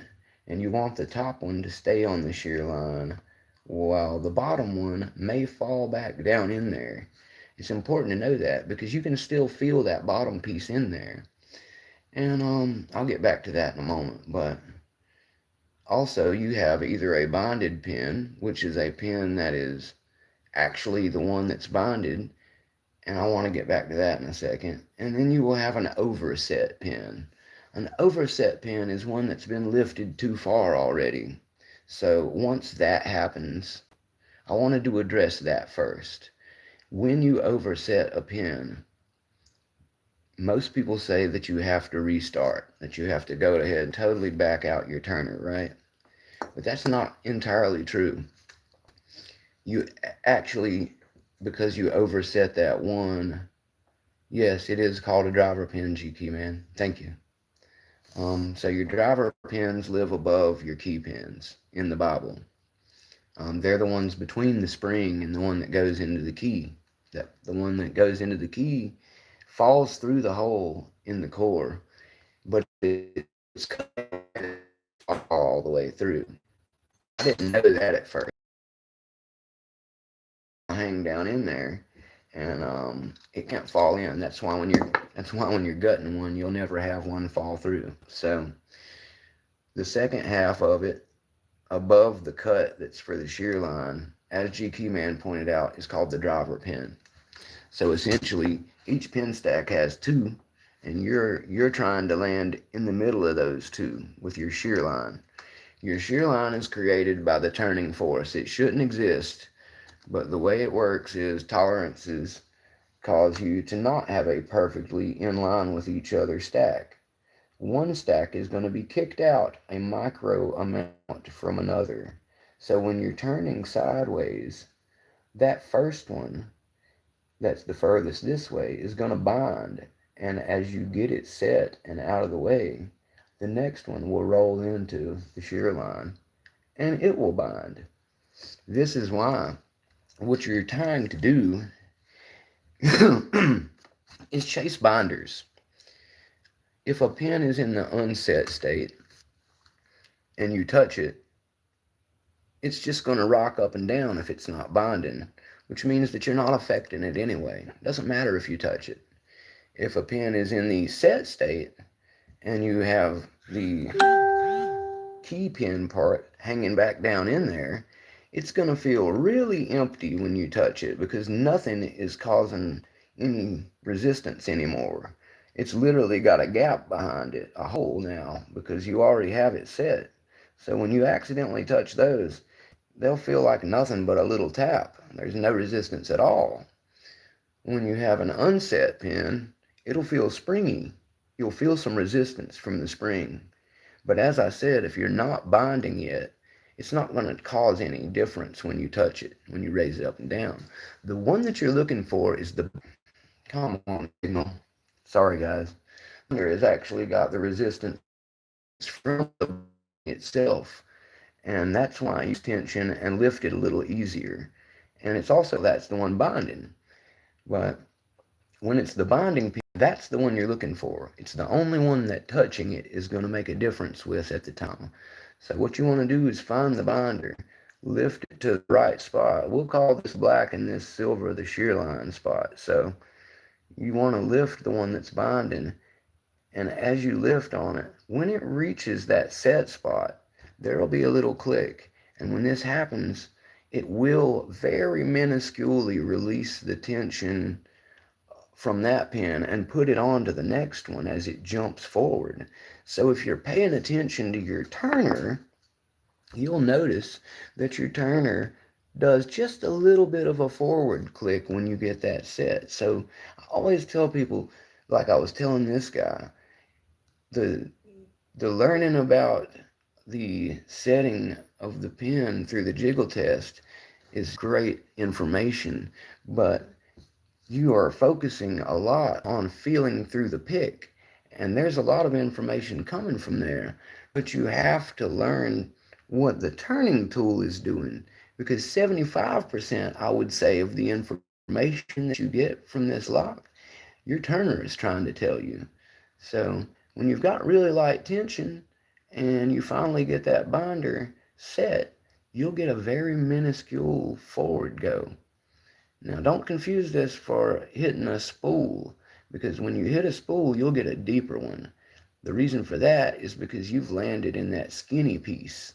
So it feels like you went into a set, but if you touch it again, you'll notice that it's still got resistance on it, which means there's more to push for. You need to stay back under that one and lift it forward. You'll notice when you do that, that you will get counter rotation because the binder itself is riding up out of the low part of the spool and over the heavy big top part of the spool. So for that reason, you'll get that counter rotation as you lift it. That's telling you, yes, it is a spool, and yes, you need to keep lifting it, because when you keep lifting it and get it to the right spot, you'll stop counter rotating and flop back down, because you'll have just reached the top of the pin and it'll finally jump into its spot where it belongs. So you'll see that counter rotation, and then you'll see it come back to where it belongs. Pay attention to that, because those are your spools. Okay? So, to further talk about that information, I was saying that a lot of people worry with the serrated pin especially, that you're overset. So when you lift it, you accidentally pass the shear line, which is the black and silver line here, and you actually now got the key pin trapped up in there too. Out of the two pins, you've got both of them in the hole now. So the only way you're ever going to get this thing open is if you can get the key pin to drop back out of there. What you're going to have to do is release a little bit of tension. You can either release all of it and drop everything, or you do have the option of knowing you're in this situation with it up in there and get your hook under it. And when you release a little bit of tension, you'll feel it tap into your hook on its way back down when you drop it. That lets you know that you're right about what's going on. So when you catch it with your hook, let it on down a little bit, and then try again to lift it into the right spot. And when you hit the right spot, you'll get that same very minimal downward kick on the turner. So know you finally said it right. The other way you're going to be able to tell is it won't be a binder anymore. It's going to have that key pin floppy in there and feeling like nothing because it's set now. And then you'll feel another binding pin on one of the other pins. So for that reason, I also give the tip that doesn't always apply because you can bind multiple pins if you use heavy tension. And you will bind all the pins if you use too much, making it useless to pick. But in most situations, if you let off of just a little tension, you can catch that thing, not have to totally restart, and focus again on setting the one that you just overset. When you go on to the next binder, you'll know that you got it set. Now, because the binders only will activate when you finish binding this one, if you use really light tension, use some really light tension to be sure. And if you can't find another pin feeling like a binder from the last one you touched, you overset it. That's why there's not another binder, because it's still the binding pin. It's just in the overset position. So I just wanted to go through all of that because from reading this book and some experience, this is what I have developed to add to the jiggle test part of my own learning. And I really feel like the turn air tool and knowing this information about the jiggle test and how it responds pin-wise to your turner are just as crucial, if not more crucial, than knowing the pin states themselves and the feedback you're going to feel through the pick. Because make no mistake, there will be feedback, and that is important. You should listen to both of your tools. Is going to tell you 75%. You can listen to either one, but you're going to have to listen real hard if you're only listening to 25%. That's what I'm really aiming for here. I hope that helps some people get a little bit more out of the jiggle test because it's a great piece of information that I definitely still uh, recommend to all people because knowing the states of a pin is important. But binding order is highly important because the binding pin is what you're always hunting. Everything else is a waste of time. Finding your way to the binders, how to set them properly, and move to the next one until finally the last one is out of the way. When the last binder moves out of the way, the lock is picked. That's when you're going to get the turner to do what's called breaking forward or breaking over. That's going to be different than a deep fault set or the mini little fall forward that you get. You will be able to tell on most locks. Sprung cores are a little harder to tell because there is a spring forcing against it. That is why the American is tricky. The American has a sprung core, so when you finish picking it all the way, you will get a minuscule size little click forward on it. And then if you feel around and feel nothing, it won't be because you have a binder that's overset. It'll be because you have nothing left in the way. You've actually picked it. At that, you're going to need okay because it's still picked at that point. So if you add some good rotational torque at that point, ahead and pass the spring and get the shackle open. But you don't need all that extra tension and torque until the moment of breakover. I was really in a bad habit of using super heavy torque on this sprung one because of the spring in it. And I came to find out that you don't need the level of torque tension for opening the lock shackle for what you're trying to accomplish with the core. It takes very, very light and little tension to do what you need to do to set your binders. When you get the last one and you get the breakover spin, then you should add the heavy one. Now, this is not always easy to detect, so what I recommend is when you set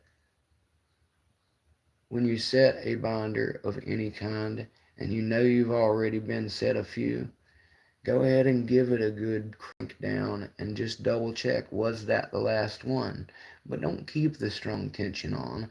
If you check it and it still has resistance, you know that you're not done yet. So go back to light enough not to drop anything, which happens sometimes, but don't let it frustrate you, because if you're using too much turning force, it's fighting yourself, essentially. So, don't use your turner against yourself. Use it for yourself. It's talking to you. It's telling you what's going on in there. And the more gentle you are with it, the more you'll be able to notice that you don't notice when it kicks up. When you're going super light on it, it's a lot more obvious what's going on with it. So listen to your turning tool more. It will help you get the opens. Um, Clearly, I'm no guru at getting locks open yet, but I do know how you're supposed to do it. Knowing is part of the battle. Execution is the rest of the battle. And that's why you have to practice a lot, because the field that you develop based off of the proper knowledge is how you're going to make it work. And application is everything. I can tell you all day till I'm blue in the face how to pick these locks, but that doesn't mean I know how to get them all open, because I don't have the fine muscle skills and feel developed yet to be that good. That's why people who you see have been doing this for 10 or 20 years, like a George Jim, are not only wise with the knowledge part, they can actually execute it, because they've taken the time and practice to create new muscle memory, and they have stronger muscles in those parts too. They've spent more time getting tired out and resting, and it's like building any other set of muscles. I tell new people all the time, I'm a mechanic. I've used my hands a lot throughout my life. If you do not find yourself to be a person who's done tons of hand work, that's small work, typing and things, writing, all these things that will cause carpal tunnel syndrome. The reason why is because you're exhausting stabilizer muscles in your hands. That's why you do need to rest sometimes, but don't get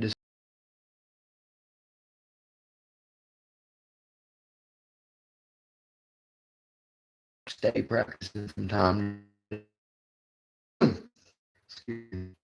so just when you're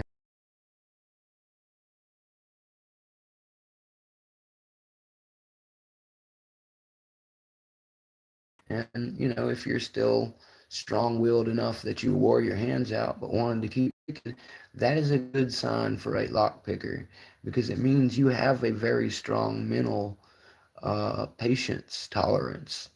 You have a strong drive to get the job done. And if your hands are wearing out before your will, don't be sad about that. That's a good sign. It's going to come and serve you well. Your hands will catch up. It's harder to improve your will than it is to improve your physical strength. So both of them are things you will strengthen over time. Over time, you will be able to become less frustrated, and you'll be able to pick longer because your hands are all muscled up now. And when you can get those good practice sessions in, a couple hours at a time, and you can use comfortable picks. That's a big part of comfort, guys. It's not because I'm spoiled. It's because I want to pick for a long time before my hands wear out. I know from using tools as a mechanic all day for my job that all of these little things build up over time. So if you use a pick that is more comfortable and still manages to deliver the desired results, you'll be able to pick longer and learn more, and you'll be able to get more stuff open. I appreciate you coming through, Labs. Uh, have a good rest, brother. We'll talk to you soon. I don't speak Cyrillic, translate when you message with me, so then we can talk to each other very easily. But on my channel, I don't have a translator, and I don't speak that particular language, sir. So I'm not going to be able to respond to that. I'm apologize. I see Zoe is here. Zoe, if I didn't say hello to you, thank you for coming to hang out, Zoe. I was in the middle of running my mouth, and I didn't notice you were here. Let's see. Also, Jackrabbit popped in. Jackrabbit, thanks for hanging out today. Um, I'm from North Carolina of the United States, surround. But I do very much promote my channel as an international channel. I'm very welcoming to everyone. Thanks for hanging out. I have friends all over the world with different languages that hang out with me. I speak a decent amount of Spanish, but I'm not completely fluent. And I have yet to learn any other languages but English and Spanish at this time. However, uh, I am. Hello from Russia, my friend. Thank you for joining us. I love my Russian fans. I have a couple friends I talk to who are from Russia. When I talk to them, I use Google Translate, and that way I'm able to respond to them in their own native language. I really love Google Translate for that reason. It helped me get very far learning Spanish, and I would recommend to anyone who's trying to communicate with people to get yourself Google Translate or something similar. And that way, when your buddies in another country send you a message, they can use their own language and not have to just always translate straight to English. Um, the internet is not America. A lot of Americans, you use Duolingo. Cool, Surround. I'll have to check that one out. Thanks for that one. I like to be able to talk to different peoples of different cultures. I love learning different cultures and their languages. And people in my country are not always as open-minded, unfortunately. And I try to remind many of them that while Mountain Mick is an American-based channel, um, I will not discourage people from coming here for speaking another language. Um, there's a lot of good closed captioning in other languages and a lot of translation in other languages. If you send Mountain Mick a message privately, I will respond to you in whatever language you choose. But when you're on Mountain Mick's channel, people will not understand you if you speak in another language. So I don't discourage it. I just want everybody, there we go. I just want everybody to keep in mind that we are a very internationally based channel here. And I very much welcome my friend Surround and his Russian brethren, as well as anyone else from across the world. I've got friends from India. I've got friends in Turkey. I've got friends through all of UK and Canada, maybe some South American places like Brazil where they speak Portuguese. And I'm very fond of having my international community. It warms my heart to know that people all over the world actually want to reach out and communicate with me. And for that reason, I'm open to all people of all cultures. If you cannot find other people from America to talk to and hang out, Mountain Mick is very much open arms to you guys. So you're all welcome to join in the fun here. All my contests are open to all countries, all people. So regardless of whatever your country has going on, I will try to find a way to get your package countries involved. Everybody should be able to have fun with us here at Mountain Mick, and we will definitely strive forever to keep it that way. That being said, please like and subscribe to my channel if you enjoy what I do. And no matter where you are in the world, let your friends know. Mountain Mick, that little Irish kid over in America, he loves guys from everywhere and ladies from everywhere and invites all people to enjoy my channel. I like to make friends with everybody way more than I try to make fans. So I would like to talk to all of you as well. Message me, use your native language, and we'll get to know each other. You know, this is kind of the new form of pen pals doing this locksport thing, and I really enjoy it. All right. I think I'm gonna do a little bit of mace raking, guys. I've been doing some single pen with my Greyhound. It works great. Big shout out to Greyhound and Delbert both for getting these things over into my hands. Um, what I'm gonna do is get some of these Bunker Hill locks from Harbor Freight. Some of these Brinks. Maybe we'll try a couple of Master threes. Maybe even a one. And naturally, we'll keep the Brinks brass in the equation. And at the very end, maybe we'll even try to rake open this orange Avis 4540. I'm not sure, Dean. I don't do any bypassing, but I imagine the bunker hills are. Thanks for dropping in to hang out with us, Dean. Um, just doing like a Labor Day hangout. I was bored. I don't have a lot going on today. And I just thought some other people might be in the same situation and want to chill and do a little lock sport. So I figured that since nobody else had anything going on, I would let Mountain Mick Channel be the host of some fun and try to get the ball rolling. Delbert says that the 40 millimeter Brinks are, and that is what this one is right here. It's a little bit old, but this is a 40 millimeter Brinks laminated.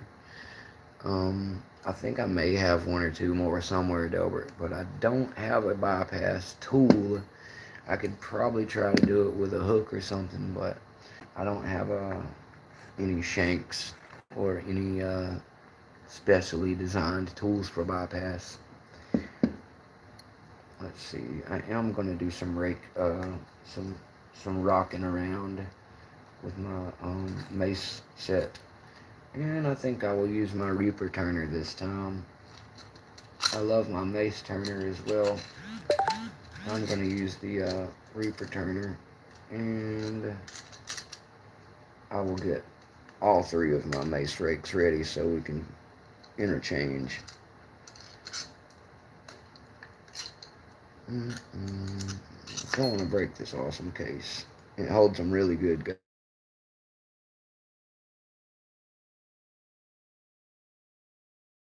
There's a single pin pick and a turner that I will not be using right now. But they both work fantastic. Let's see. Oh, it's okay, Dean. You sent me a ton of stuff, buddy. You don't have to worry about sending me a shank and a decoder. I appreciate the thought, dude, but I'll get that stuff worked out soon. I might even get an echelon set one of these days. I think it's got both or at least a decoder. Or maybe I'll get Uncle Sparrows to hook me up with a shank. I know he's got a nice shank, and he's got a couple decoders in the pack that they sell too. So I really want to get this tattoo thing going and see if I can get Uncle Sparrows to hook me up with a few things. I definitely want to get some of those murder rakes, and ever since George Jim sent me the fantastic escort that I really enjoy using, I would like to get all the little upgrades for it, the monkey paw, the Tron, just all the additional ones that I don't have for this yet. I might get the pocket clip. I'm not really concerned too much with the pocket clip, but I do want to get all the little different attachments for it. And yeah, Dean, I definitely, during Halloween this year, am looking forward to trying to get myself some of the terror picks and the slasher picks because I like both the terror and the slasher set. They got some cool spooky designs, and that's something Miss Mountain Mick really loves is all horror things. I'm pretty sure we'll get her on because as you know, I'm really fond of my Night Watch patch, and it's got the ghouls and stuff on it. Uh, they've got a lot of really cool horror related stuff, as well as Sparrow's art having a lot of cool horror related stuff. And I would say that Covert also, because of the Reaper. Yeah, I know, Dean. Wi-Fi is not coming back till Wednesday, buddy. We're just gonna have to live with it. It's the best I can do. It's not anything in the system, unfortunately. This is just what happens when you live in a fucking hole. Excuse my language, and have a 4G LTE phone at like 1 or 2 bars. So yeah, don't take a phone from Florida to North Carolina and then move into a hole, and you won't have these problems. If I left here and went 2 miles toward the town that's here, I would suddenly have 5G and all of that. And if I went to anywhere like Walmart or McDonald's or Starbucks, I could get a good strong Wi Fi signal. But yeah, unfortunately, yeah, Dean, it's a holler. On one side of me is a creek, that's how far down it is. And on the other side of me is a hill that goes up about 400 yards north of me before you get to the road. The driveway to get down here is like this, and it's gravel. And yeah, I'm definitely deep in a holler. So that's why the signal is trash. There is also Alexander County Prison just across the street from me. So I pray for the guys behind bars there every day because to live over here in this hole instead of in that hole. Yeah, exactly, Dean. There's no walking around and getting to a better spot here. I'd literally have to go back a mile to improve the situation. Yeah, GK man, it's the housewife having any issues, but as I have stated many times, I'm a poor man, and my dad has the bill taken care of. It's just not going to be back on till Wednesday. He uh, he has to pay it whenever his monthly check stuff comes in. So, unfortunately, that's the situation, GP man. If I took everything up to Walmart or Starbucks, maybe then I could do some stronger stream. But the actual Wi-Fi here will be back on in about 3 days, 2 days. I'm sorry. So yeah, in 2 days, this phone will not be what we're using. We'll go back to this one with the much better camera on it on both sides, and it'll be on the Wi-Fi. So I'll be able to use this one for a monitor to watch my chat and everything while I'm down here, and I'll have my other position instead of facing myself. I'll have it in the classic spot. Maybe I'll still do something like this though. But this is taking up my vice also. Normally, when you guys watch me, I've got this vase here, and I've got the good phone propped up on a lock, and it's sitting here giving me an over-the-shoulder shot. So, yeah, Mountain Mick channel is still very much in its infancy as far as all that goes, but fear not, because one of my supporters, so whenever that gets here and the Wi-Fi is on, I will be able to use the laptop instead. I'll still have both phones for cameras, and I will really be able to do a lot of restream and hosting other people on the channel. And Restream has a lot of really cool graphics stuff that I can add in to make the channel look uh, more professional, we'll say. So whenever I get everything lined up, it's all just around the corner. Whenever I get all that worked out, we won't have any more of this grainy video. We won't have this exact same setup anymore, and it'll look a lot more like the nicer channels you're used to watching now. I am no wizard, like, I'm going to mention some of my good friends that have nice channels like David Romano or Lady Locks, um, even, Mr. Happy's got a great setup. You guys should definitely check out Mr. Happy's. He helps me with a lot of my, technical support stuff, kind of like you do, GQ man. Hello, Gregory. Yeah, we're still hanging out for right now. I'm getting ready to use my maces to play around with some lower level security locks. And I was just chatting with GK Man. He's one of my tech support guys. We're having a little conversation about the poor quality of my video right now, and how it is definitely due to, yeah, GP Man. The router is unfortunately not the issue. It's just turned off from not having the bill paid. So yeah, we will have the Wi-Fi up again in 2 days, and whenever that laptop gets here, yeah, you're always welcome here, Gregory. If you see me on, jump in here. No, no, my friend G is also, unless you're him in disguise, which I'm pretty sure you look different than him from what I see in your picture. But yeah, you're always welcome to hang with us, Gregory, as is everyone. I know, right? I wish I could do that, Dean. Back in the day, a little aluminum foil and a rabbit ear set went a long way. I remember the three-channel days and the dial-up 28.8 kilobyte per second AOL 2.0. And I didn't get the AOL 2.0 in the house for a long time. That was at one of my friends' houses. We had a Compaq when Compaq and Gateway started blowing up and selling all those cow boxes and make your own computer designs. Yeah, exactly. The good old days. Back then, the first computer that Mick had in his home was a Compaq Presario. It was fantastic. Loved my Compaq. It was a family computer, so it wasn't mine per se, but I did love it. Now, years later, Mountain Mick upgraded. Yeah, that was before your time, guy. You're a little too young to remember. This was in the classic Nintendos and telephones hanging on the wall in the kitchen. No caller ID yet days. We still had a little mini cassette tape doing our voicemail for us. It was called an answering machine. And it was great technology, sir. And if you lived in a house with caller ID, an answering machine, a cordless phone, and internet that was dial up with AOL, you were balling back then, my friend. If you had a car phone or a beeper, son, you were the talk of the town then. Having a cell phone would be this big. It would have a an extendable antenna. You've seen them in the movies before.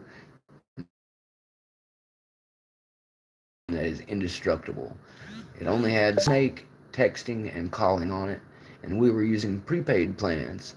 You would use it from 9 o'clock at night until 5 a.m. It was free. It was called nights and weekends. They would give you the nights and weekends for free, and you would pay an extra dollar or two off your prepaid account to get access to it when you paid your bill.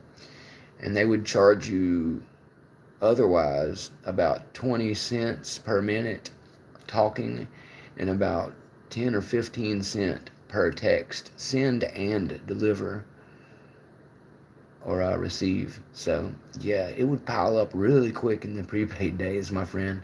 You could put a $50 card on your cell phone and burn it out in a few days if you didn't do the nights and weekends. And then finally they started doing unlimited. And then one day they started making phones with the internet browser attached. About the time flip phones got big, we got that. And then the browser led to touchscreen phones. When touchscreen came about, we gradually got to smartphones, which were more like having an iPod. For a long time, I had an iPod in one pocket and a flip phone in the other. My iPod was MP3 downloads, and that was the dopest tech ever to me, sir.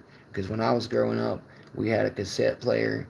You could put a cassette player into your compact disc portable CD player and play your jams through your car like that. We thought it was the greatest thing ever. And if you had a skip-proof CD player, like the JVC one I had, then you were balling too. You had a digital skip memory, so it would memorize the next 30 seconds or so or minutes. Really cool. But you know, 8 tracks and old 45 records, And I very much grew up in the days of seeing all that technology. I was born in '86, so I really got to live in a world where we started with all those basic ones or didn't have them at all. And over the next 15 to 20 years of my life, we got to smartphones and Roku on your TV, and illegal satellite cards was the rage before everybody had Roku. I remember when NFL Sunday Ticket was a bootleg thing, and then that one Sunday they shut everybody's down. The Black Sunday card. Some of you guys will know what I'm talking about if you were into pirating back in the gold glory days, back before when the porno channels were scrambled and all types of things. But anyway, I'm going to get back to picking instead of running my mouth, but I love to reminisce about those old technology days because, yeah, I started out with having Betamax and VHS for movies. I remember the first time my grandma was there sitting at the house and I fast forwarded a VCR movie and she saw the people going all fast and skipping around from being run fast and fast forward while watching, and it cracked her up. It was the funniest thing she'd ever seen. And I know that that's just a normal thing for people now because you can set, my YouTube video to 3x or something at a touch of a button. But back in those days, I, I just remember very vividly one time I was showing her a movie and I went to skip through part of it and it, fast forwarded quickly with no sound. And when she saw all the people moving at, high speed, she just started cracking up laughing. And I asked her, yeah, exactly. That's what you could record on your player, the radio, while it was playing. That was the only way we could bootleg songs back in the day. And another hack for you guys who don't remember is your CD and VCR that would record, I'm sorry, your tape recorder, and whether it was audio or VHS, most of the time they were in the early days not even able to fast forward or rewind. It would only stop or play. So we had a separate machine for doing the rewinding, if you can believe that. And later they added the record option. You couldn't record off of TV to start with. It was only tapes. So when they let you have a VHS recorder, VCR, video cassette recorder is what a VCR is. Um, Being able to tape your mom's favorite Days of Our Lives episode with a timer was like a huge thing for people because we never had DVR, we never had TiVo or on demand. So that was the only way to not miss your show. Well, what I wanted to tell you was if you look at any old cassette or old cassette VCR tape, you'll see these two squares that are little tabs that go in. There's a plunger on the VCR or the cassette recorder that goes into that hole. And if you cover that little hole with a piece of tape, you'll notice that if you bought the recordable ones, there was a plastic tab you could break out in that hole. That was so you could record one. The table, guys. Missing on like a Disney video or one you bought from the store. But if you really wanted to use one like that to record it, you could do that too. You just had to tape over the square that was empty, and then it was a recordable tape. All tapes are recordable. You just can't do it without the right protect tab. Yes, GK Man. I know GK Man knows what I'm talking about because he's from back in the day too. I just wanted to bring that up because you guys brought it up, and I know that we've got a lot of different people from different ages on the channel in different areas. And yeah, technology is stupid, crazy, different now. I'm only 39 next month, or 2 months from now. 3 November, okay? Now, I'm 38 years old, and I literally saw it go from using all these little cassettes with tapes over them to using DVDs and Blu-ray, and then now everything's digital. Nobody even wants a physical copy of stuff except us old fogies. I can't believe kids pay money for video games and just download them. They don't get an actual physical disc. And then they end up losing it because of some copyright stuff. and the company is in control of when you can have it on your machine. How crazy is that? That's like paying a subscription for a game, not buying a game. But anyway, however you guys want to do it, because it's not costing me a dime. I do Locksport. Nobody does that with locks. Let's get back to that. You guys can keep talking. Skip Hambrook. Yeah, I did get started without you, buddy. I'm sorry. I meant to tell you I was going live when we were chatting earlier. I figured you would notice a little quicker. My bad, buddy. But yeah, Skip, I'm about 2 days from having my Wi-Fi back. And if you would like to jump on here with your boy Mountain Nick, I'd love to have you.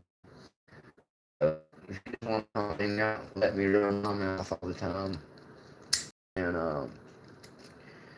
I'll do the talking, and you can let your hands do the walking. We'll get Skipper in here and have a little fun with him. Because he needs to get his feet wet in this fun live action. I think he's overthinking it. And I want him to see how fun it can be and how little pressure there is. There's actually more pressure on you when you record, I feel like. Because you've got to look good when you're making that movie. When I'm live, I don't care if these locks open or what you guys say or what we talk about. This is the part that's fun for me. So I try to keep it that way. Come on, little rinks. Maybe I got the wrong rake for this one. I'm sure it'll work eventually.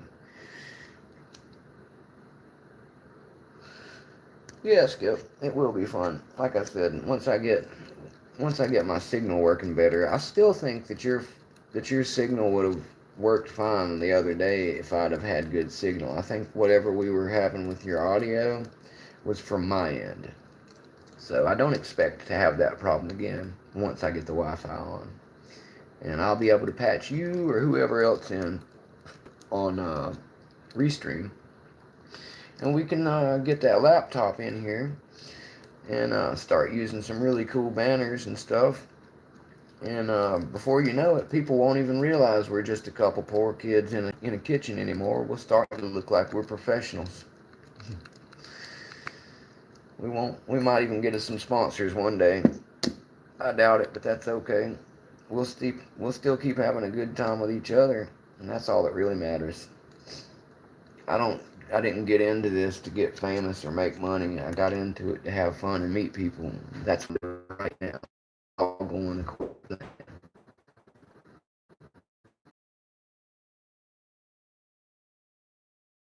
to the simplest part of the question.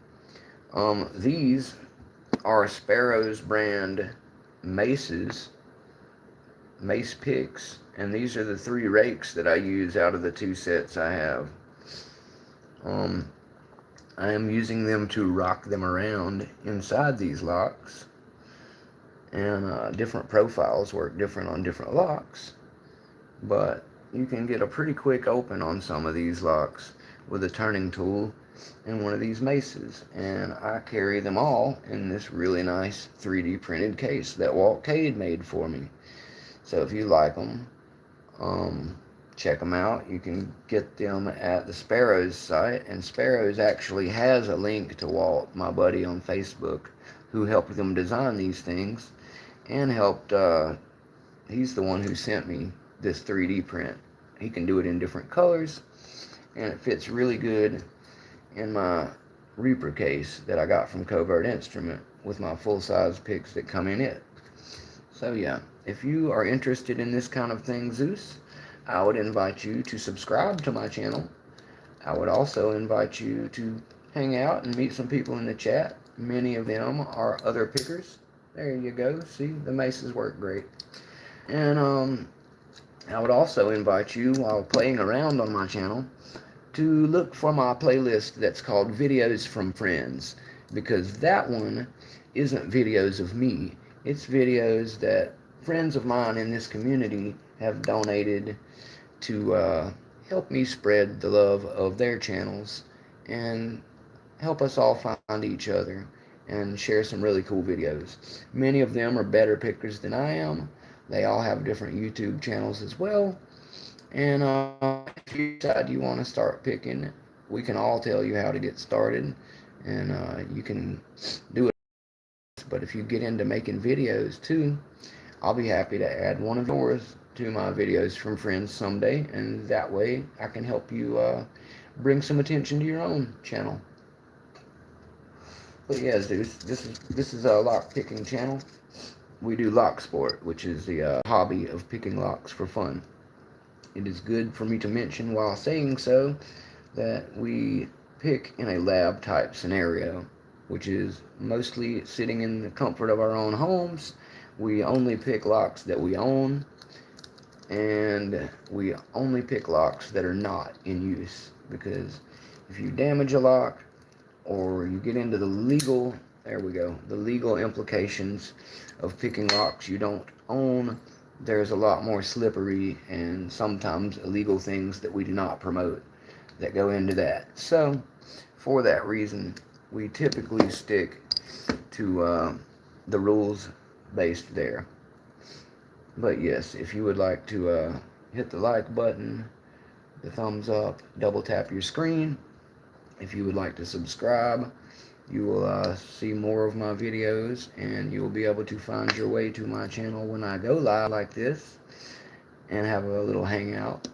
And we are getting very, very close, like less than probably 20 people, maybe even less than 15 people away from my 250 sub giveaway.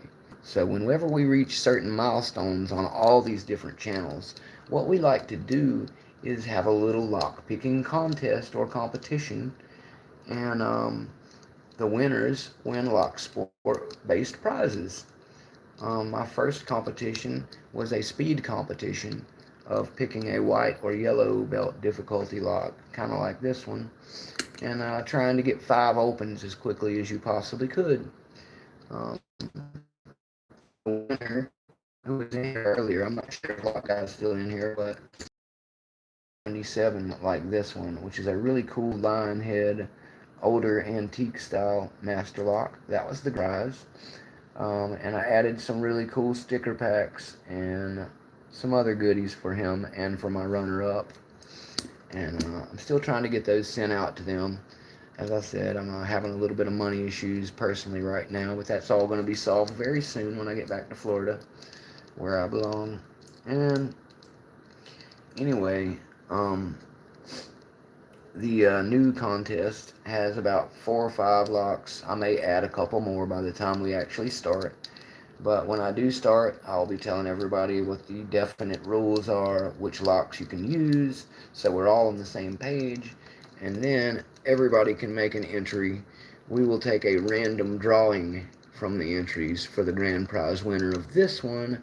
And the grand prize for this one that's coming up is you can get one of these American 1100s, only any color you want, and custom engraved, and I'll have that sent to you. Or, if you prefer, there is a company from one of our friends in Locksport called 44 Delta. Um, Eric sells a 90A Pro and American 1100, but the ones from him come in black with some really cool custom painted designs, like a reaper, a skull, a spider on one of them. He releases some limited edition ones that have all kinds of cool stuff on them sometimes. But the winner will be able to choose one of any of those locks, and I will have it sent to them. So that's what we're going to be playing for in the 250 sub. And if you're interested in stuff, again, my channel, and have a little bit of fun with us. If you're not into picking yet, that's okay. There we go. You're also welcome to start learning how to pick by watching, and then we'll figure out how to get you some picks in your hand one of these days, and you can get started and get going on your own lock sport journey. We'll be happy to tell you how. There's a lot of good support, a lot of good material, and a lot of really good companies to buy your stuff from. I am a Sparrows affiliated person myself. They will be doing a tattoo on my neck very soon. The actual company and I will be sharing that video on my channel as well when it happens. So I have that going on. I also use a lot of other stuff right now because unless I was to be actually contractually obligated not to, I like to spread around the lock love. So I have this Peterson pick I use sometimes. I recently got this really nice Covert Instruments Reaper set from my friend Nick Matlack. It is a very nice set that I would also recommend for people. It's got some of the best tool turners made by anyone, and there's some really good profiles in there. It won't come with this quint rake here though. That comes in the FNG, which is a smaller set they sell, and I just added it to this kit so I'd have a rake besides my maces that I carry. The maces that I showed and stuff, those are from Sparrows as well, and Sparrows also offer an Escort, which is one of these guys here. Covert offers a couple of these kind of tools too. This is known as a jackknife tool. Two of the maces have on them that I'm using right now are on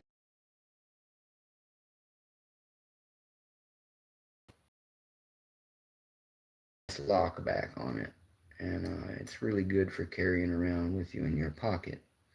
You can get that from Sparrow's Lockpicks as well. And as I said, there's a lot of other companies that sell jackknives like that. I'm not going to get into which is better. Results vary from person to person. Lots of people like other ones, and that's fine too. I am not one to cram down anyone having to buy any certain brand of tools.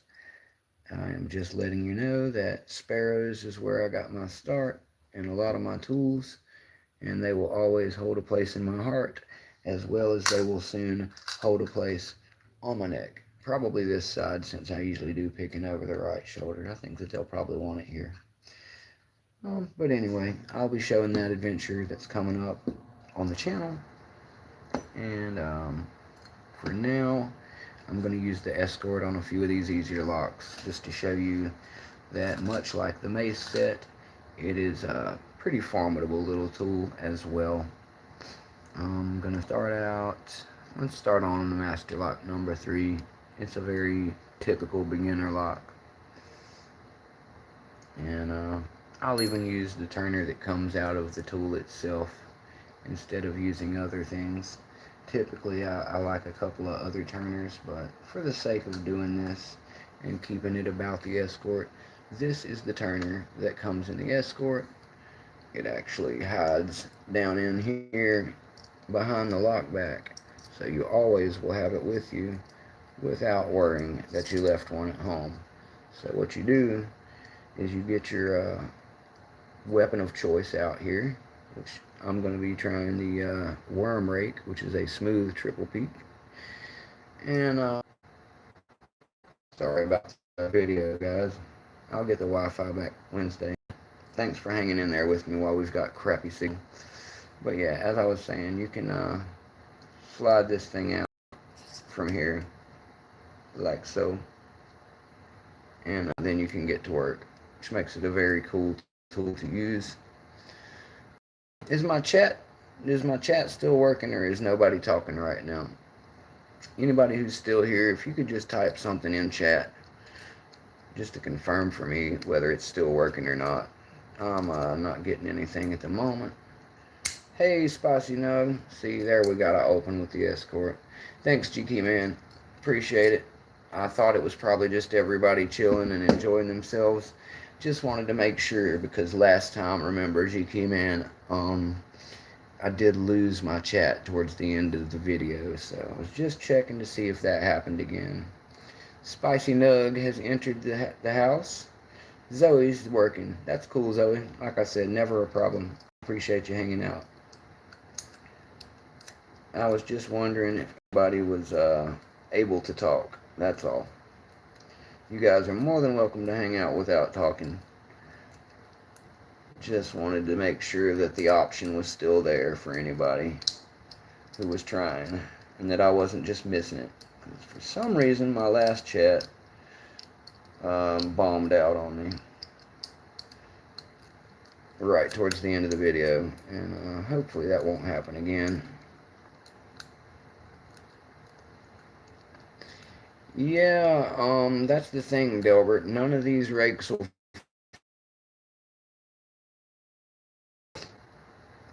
This rake and the ones on my maces are pretty much the same size. These are the locks on those little blocks that you're talking about, sir. So, look at this. They won't let me do it without a turning tool. I've got room to do it and maybe get the twist opens with it, but I already know my friend Jaded Argyle tried to do exactly what you're talking about. They DQ'd him and told him he had to redo it with a turning tool. Now, with even the smallest turner I have, this Reaper is the smallest turner I have. Let me show you how much room I've got left whenever I put one in there. There is not room for a rake when I use a turning tool in one of these locks. If it was, it would be like a 15 rake or something like that. I don't have any music wire spicing. That's a good idea. It's not really an issue. I've been able to hit like 18 a couple of times already with the chosen tools I'm using. That's not so much an issue. I like your ideas, guys. I'm just letting you know that the execution of me pulling this off isn't really in the tools holding me back. I'm getting them open pretty well using a sneaky little reach pick, and Reaper is I'm also enjoying trying to single pick them, but as you can see, I've definitely not got a problem flinging them open with the tools, guys. It's more about keeping this tool in my hand or the lock without dropping it is the biggest challenge, and they won't let me do it without one of them, so there's really no good way for me, and I honestly cannot rake it any faster. I know you're a big promoter of raking. I like your ideas. You the top of the keyway turner? I'll show you how that works out too, buddy. I'm assuming you mean to use the top of the keyway turner in the top of the keyway, because I was already using the top of the keyway side in the bottom of keyway. That is the smallest, the one I have. If I stick it in the top of keyway, it's going to be no different, unfortunately. It still takes up the same amount of room, so it's not really about that, unfortunately, sir. These are some itty-bitty locks. Anyway, those are all good ideas, but like I said, in execution here, it's not really the flat bar turner. Oh, one of these is what you're talking about, huh? Let me show you how that works out. As I said, I have definitely been through all of this, but I will show you for the sake of fun, my friend. This is a top of keyway Reaper turner like Dilbert is talking about. This is about how much room I've got left after sticking the smallest 32 size one in there. So yeah, again, even if I were to use it at the bottom of keyway, I'm not getting a lot of extra playroom, Delbert.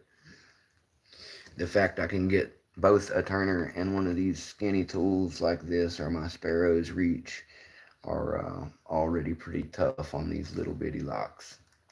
But yeah, like I said, dude, they're super small.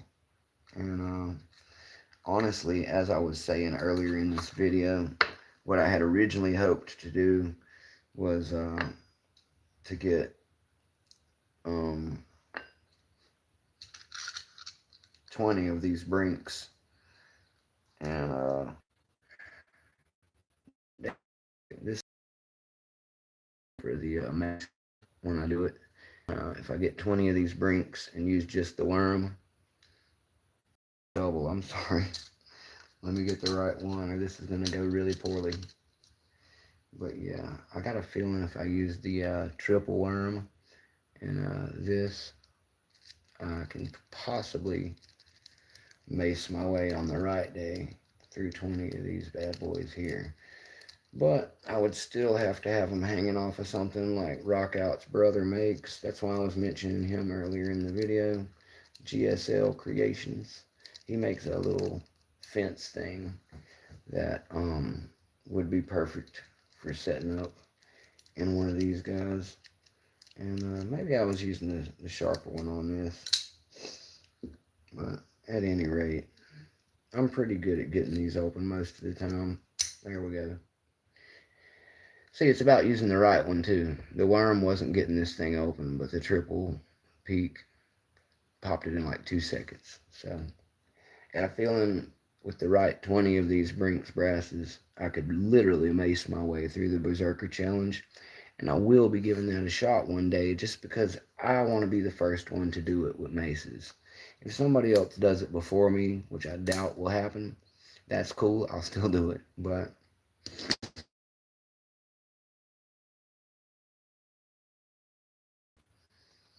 I like to do strange new things anyway. And I'm always looking for more reasons to promote my mace tools from Sparrows and Walt. People just love these things, man. And when I got them, I noticed that there were so few videos of people like really using them a lot.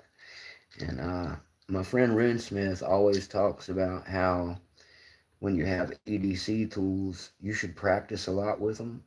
And I completely agree, which is why I always have my mace and my reaper out here to play with among all of my actual lab tools, which as I'm not going to move the camera because we keep dropping, but my actual lab set is a jimmy roll with all these beautiful jim hooks of 2 different sizes, 19 and 15.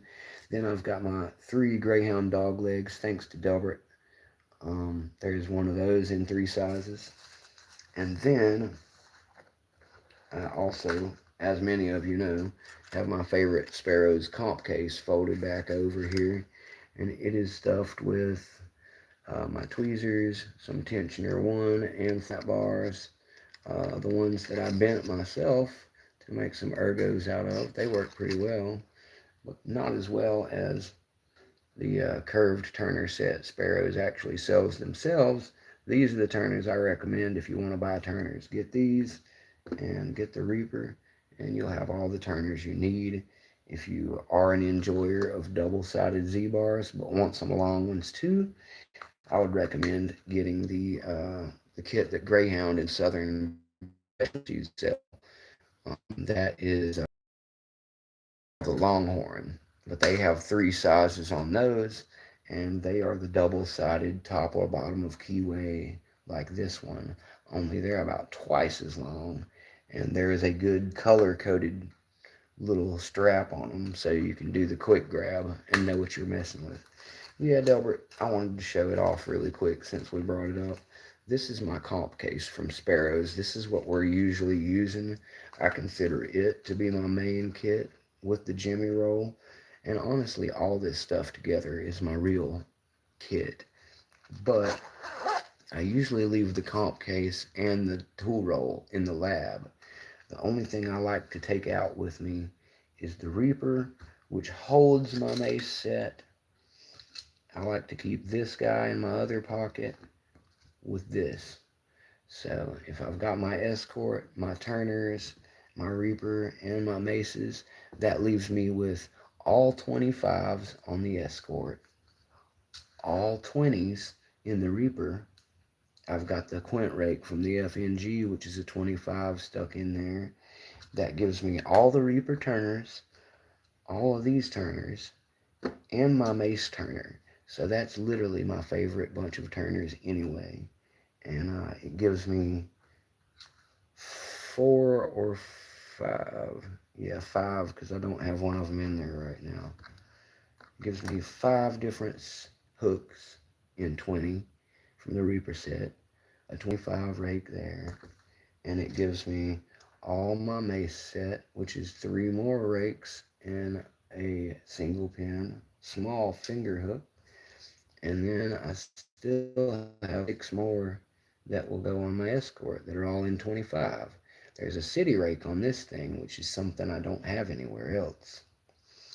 But that's my EDC stuff. And then in the lab, I've also got the Jimmy tool roll that has all my Jimmy longs, two-sided. I'm going to get a second Jimmy tool roll and fill it with all sizes of the flat and round hooks, as well as the two unique rakes that Jimmy sells. So soon I will have another one here, and it will have all the jimmies I don't have yet, because I'm a very big lover of my jimmies. I just leave them in the lab, that's all. They're exquisite tools, but they're too nice to take out into the world. I like to use a combination of beater picks and the Reaper. That stuff is all high quality stuff, but I don't like to bring every little thing that I have outside. Hey, Mr. Inferno. Yeah, Delbert says he's got the other zipper case. Now, that one is a really nice, popular one because I imagine you're talking about the Sherman. It's actually got two fold outs in it to hold way more stuff. And it's got big enough pockets in either one of these that no matter how thick the picks are, say that you like to use big things like a Jimmy Longs. Let me just show you really quick. Any of the Sparrows cases are going to house your jimmies as well. Okay, so if you got some big boy picks for your big hands, a Sparrows case is perfect for those anyway. The Jimmy tool roll obviously will also house any of your big picks. And if you would rather have something different, you can get the Book of Secrets from Lockjaw is a great option. Um, and any of the leather stuff that Multipick makes is nice if you have the smaller size popsicle style hooks and stuff. Um, they do well in those. I don't know about putting the big fat handles in them though. And that's kind of one of the things in this case. Yeah, the Monstrum XXL case, Skip, that is the Sherman case. So that's probably the one Delbert's talking about. Yeah, I want to try the Book of Secrets too, Delbert. And I would like to get a Sherman case as well. Both of those are outstanding cases.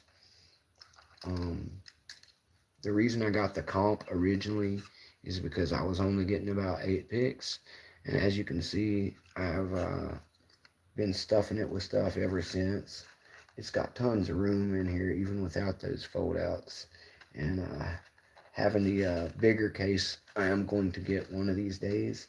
But one of the things I like about this case that the other one doesn't do is that it does the fold over that you guys see me do all the time.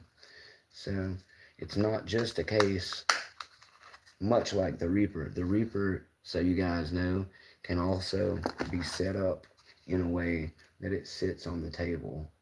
And since it's magnetic, you can use it to stick the magnetic part against something like a metal door, like the refrigerator. Watch this.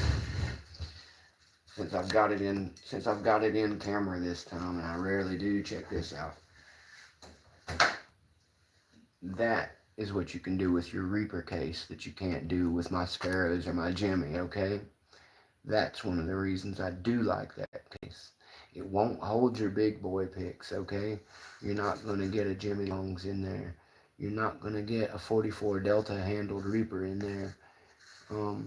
But you can fit your Sparrows dipped or your classic Sparrows like the Monkey Paw flat in there. And you can absolutely get the FNG set and the Reaper in there time. You can also add this kind of thing to either of those instead of Deltas. My friend Nick Matlack is actually sending over some of those sweet 44 Delta handles to go on my Reaper. But the beauty of that is you can take them off and stick them back in the case over there when you want to EDC them. That's what I'm going to be doing. But for all the ones that I don't have Delta cases coming for, I've done this, like those and my Greyhounds. Now, while I'm on the subject, I would like to say that the Greyhound and any of the popsicle stick styles like these that come out of the Echelon or the FNG, 44 Delta also makes one that will fit all of these. So you can't use the same one from the Reaper because the shape is different, but he does also sell ones that'll fit all these other ones, guys. So if you shop around and ask these guys, Greyhound himself tells me that he uses the 44 Deltas from what they usually make for these on his Greyhound personal set. So I know they work good because the guy who made them told me so. Anyway, I'm going to get back to picking on some stuff here in a sec. I always enjoy a good talk about gear, and you guys got me talking about the case. So yes, this is the Sparrow's comp case. It and the Jimmy Roll are both really cheap, guys. I think you can get the Jimmy Roll for about 12 bucks, and the comp case, as well as that bigger one that you guys are all talking about, the Sherman. I'm pretty sure all that stuff is under 20 bucks. And the Book of Secrets, I would have to double check. I think it may be a 25, but it's still a really good deal. It has a really cool logo on it that's done in like a rubber stitched kind of thing. It's got some really good nylon pages in it. That's why it's called the book. And anyway, that's why you would definitely enjoy that one. It's big enough to fit all your jimmies, and I would say even the 44 Delta handles probably fit in that Book of Secrets, guys. I'd have to try it to see, but it's got a lot of room in it. And yeah, as I said, the Reaper and the Echelon and the FNG come in these cases with the magnetic stuff, and as you can see, it's really cool that you can stick them on something if you need to, and then you can just grab your picks from there. Very cool feature. I would also like to add something that my friend showed me the other day. The Genesis will come in the same one as this Reaper. It's just got the 3 folds and goes shut like that with the card stash. If you get the Echelon set, however, the Echelon set comes with a lot of tools in it. Some things I still don't have that I want. It's got that double-sided tubular turner for doing tube blocks, and it's got a really cool dimple rake that you see on a lot of the bigger channels like LPL, Lock Noob, using that same one. And it has like a fold out up here, so it actually not only has the main spot here and the card stash, there's a couple other fold outs right here that make it a really formidable stack. And so the Echelon will hold quite a bit. I'm pretty sure that case is called the Garrison. I will have to check that. I'm not a huge expert because I have really looked through his stuff, and I'd love to represent them one day, but you know, Cover Art Instruments has tons of really great brand ambassadors, and I am friends with them as well. They welcomed me with very open arms and given me a lot of good advice about that type of life, and I'm very much still clicked up with them as well. So got a lot of big love for those guys. I live in North Carolina, and Cover Art Instruments is in It's in Virginia. I think it's, what is it called? Hold on, I don't want to misspeak, and I'll tell you right. I definitely have the address in the book, so I'll just tell you the right way. Let me make sure I don't flash anybody address up here. But yes, the actual Fredericksburg. The actual Covert Instruments is in Fredericksburg, Virginia, and that means they're the closest to where Mountain Mick is right now. As far as other American locations, you've got the Sparrow's American location in Chicago, Covert. You've got the Peterson location in New York somewhere, I believe. Jimmy Long's is out in Utah. I believe that's correct. He's definitely on the West Coast, out in the Northwest Pacific, and Southern Specialties in Georgia. That's who make Greyhound help make Greyhound picks. So, did I leave anybody out, guys?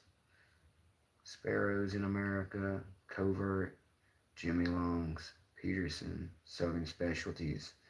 I guess that leaves like South Ord. I'm not sure exactly where they're. I'm pretty sure that's American too. A lot of them have some of their stuff made in China and sent over, but not always. Let me get this light, guys.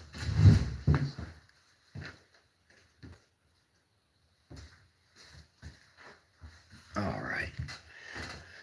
But yeah, so you've got a lot of options in America. On the other side of the world, I'm having a harder time getting a hold of Moki now because they're not shipping to America. And Australia for bare bones is a very similar thing right now. The tariffs are really screwing that stuff up, guys. But as far as other reputable people go, you've got Lawlock in the UK. They're out of Britain somewhere. Um, you got Moki and Multipick, both out of Germany. You've got Bare Bones out of Australia. And I think those are all the major ones that I can think of right now. If I missed something, you guys can jump in and let me know so I can better fulfill everybody with that stuff. Yeah, maybe it is called the Tradecraft, Dean.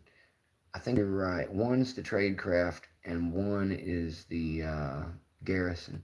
So this one might be the Garrison and that's the Tradecraft. Again, I am not a real big expert on the covert names like I am with the Sparrows stuff. So I would recommend anybody curious about those things to check out Covert Instruments site. And also, don't neglect to check the Chop Shop. The Chop Shop will show you a lot of cool sets built by people like Doc Hogg and Lady Locks. I'm not sure if Georgia Jim has a set there. He might have a choice of picks from their. That doesn't mean it's necessarily designed by them, but it's more of what they would recommend kind of case. So there's a lot of cool sets there. And again, the brand ambassadors over there have all been really nice to me. I think they're great people. They do a great job representing that company. And that's all I really want to say there. But the Chop Shop is kind of the build your own set portion of that website. And anybody knows Mountain Mick knows that he is a big backer of building your own to the way that you like it and want it and ordering things deliberately. Buying a set that's been pre-made is sometimes going to have things that don't fit your personal needs. So it's better to use your money deliberately. Sets for beginners can be good if you want to acquire a good broad range of tools. That's why some people say that they have a lot of fluff in the set. I don't find that to necessarily be true. If you like to balance your attack between raking and picking single pin, I think a lot of those sets are really well balanced is what they were going for. But if you find yourself doing locksport as a purist and wanting to get the belts picked for LPU, you're not going to get much love after orange belt for doing any raking. So that is why a lot of locksport kits will have more hook and less raking options available in them. Whereas you can also go to places like Sparrows, and I'm sure also has a couple of sets that are geared more towards the raking. Sparrows has a raking set, all hooks, so you can choose either direction on building it yourself. do that, and that's really cool. So if you're a raker, you know, go get the Raker set, go get the Christina Palmers and the Murder Rakes, and you'll have an all Rake Fest big set. That's cooler than buying something like, I'm not going to downplay any of the multi-sets, so I'll skip over saying any of them's names because they're all good sets for different people and reasons. But if you want an all rake set, I would recommend going to somewhere like that. Sparrows has a raking only set of 4 or 5 rakes. You can add the murder rakes that Lock Noob designed. That's a 4 or 5 set too. The Palmer rakes is about 4 or 5, I think. Throw all those together and get a case, and you'll have the rake fest of your life. Now, if you're finding yourself more of the single pin picking, my initial set from Sparrows was designed that way. Um, John Locke created that setup, and I kind of imitated it when I first started from one of his Reddit pick threads. I have the hookers set, which is these 3, and the main hook that I use. So if you get the hookers, you'll get those 4. And then I added the monkey paw. You can get the paw in rubber or not rubber. And then these 3 huddled together here are the SS Deeves set. The SS Deeve is a Locksport club in Germany. Sparrows asked to add to their hook set with that they thought was a system. So I started with the hookers, the monkey paw, and the SS Deeves, and this comp case, and a set of Turner Tensioner 1, and some flats and heavies. And that gave me a ton of stuff to start out with. Later, I got my Jimmy Long's gym hooks. They're not 25s. All the ones I got over there in Sparrows were 25s. So I could have went back to Sparrows for some 20s and 15s, and I still plan to, but I wanted to try some new picks too. So I got them Jimmy Longs, and I didn't have any gym hooks or gym profiles. I didn't get a half diamond from Sparrows yet. So I wanted to try out these gym hook profiles I'd heard so much about. And I got them in both the 19 and 15, so I would have different thicknesses to attack harder locks with. And then recently, Delbert sent me the dog legs. They're a genius at design because they're kind of like a monkey paw combined with a really low swoop reach profile. It's genius. It works great. I'm glad they designed it. Somebody needed to make that, and I'd never seen anything like it before it, so gotta say that. I think Broke Pix said it best when I was talking to him the other day. They never claimed to invent peanut butter or chocolate. He just made a Reese's cup here, and that's what the Greyhound dog legs are, guys. That's a Reese's cup. So I'm a big lover of the Reese's cup and of the dog leg, so I will never forget that. Let's see, David, I have the same problem. Just prop and go for it and get a vice or something when you can. What did David say? Let me see. The 1, not the 2, I believe. He says it was my first video, but I feel like I may try it more someday. Holding the camera up with a stand is a little awkward. Yeah, David, I made a lot of videos on where I had my phone. I'll show you. What I would prop it on something and I would work around it, and that makes it a little harder when you're working around your phone like that because it's all kind of in the way, and you even often will have to view through your own camera instead of just through your eyes to watch while you're picking. Over time, I found it way better for me personally to prop it up. Oh, sorry. What I used to get past this before I had a vise. Currently my camera is in a vise, the one that I usually use. It's a cheap Harbor Freight vise. It works great for a camera prop too. But I would actually use this vase here. And there's a couple locks in it that prop the phone up. So what I would do is prop my phone in it like this, and sit it over my right shoulder. So that way, just to kind of show you what I mean, I would have it set up like the one that's set up now, and I would give people a nice over-the-shoulder view to where I would be picking the lock like this and talking to the camera and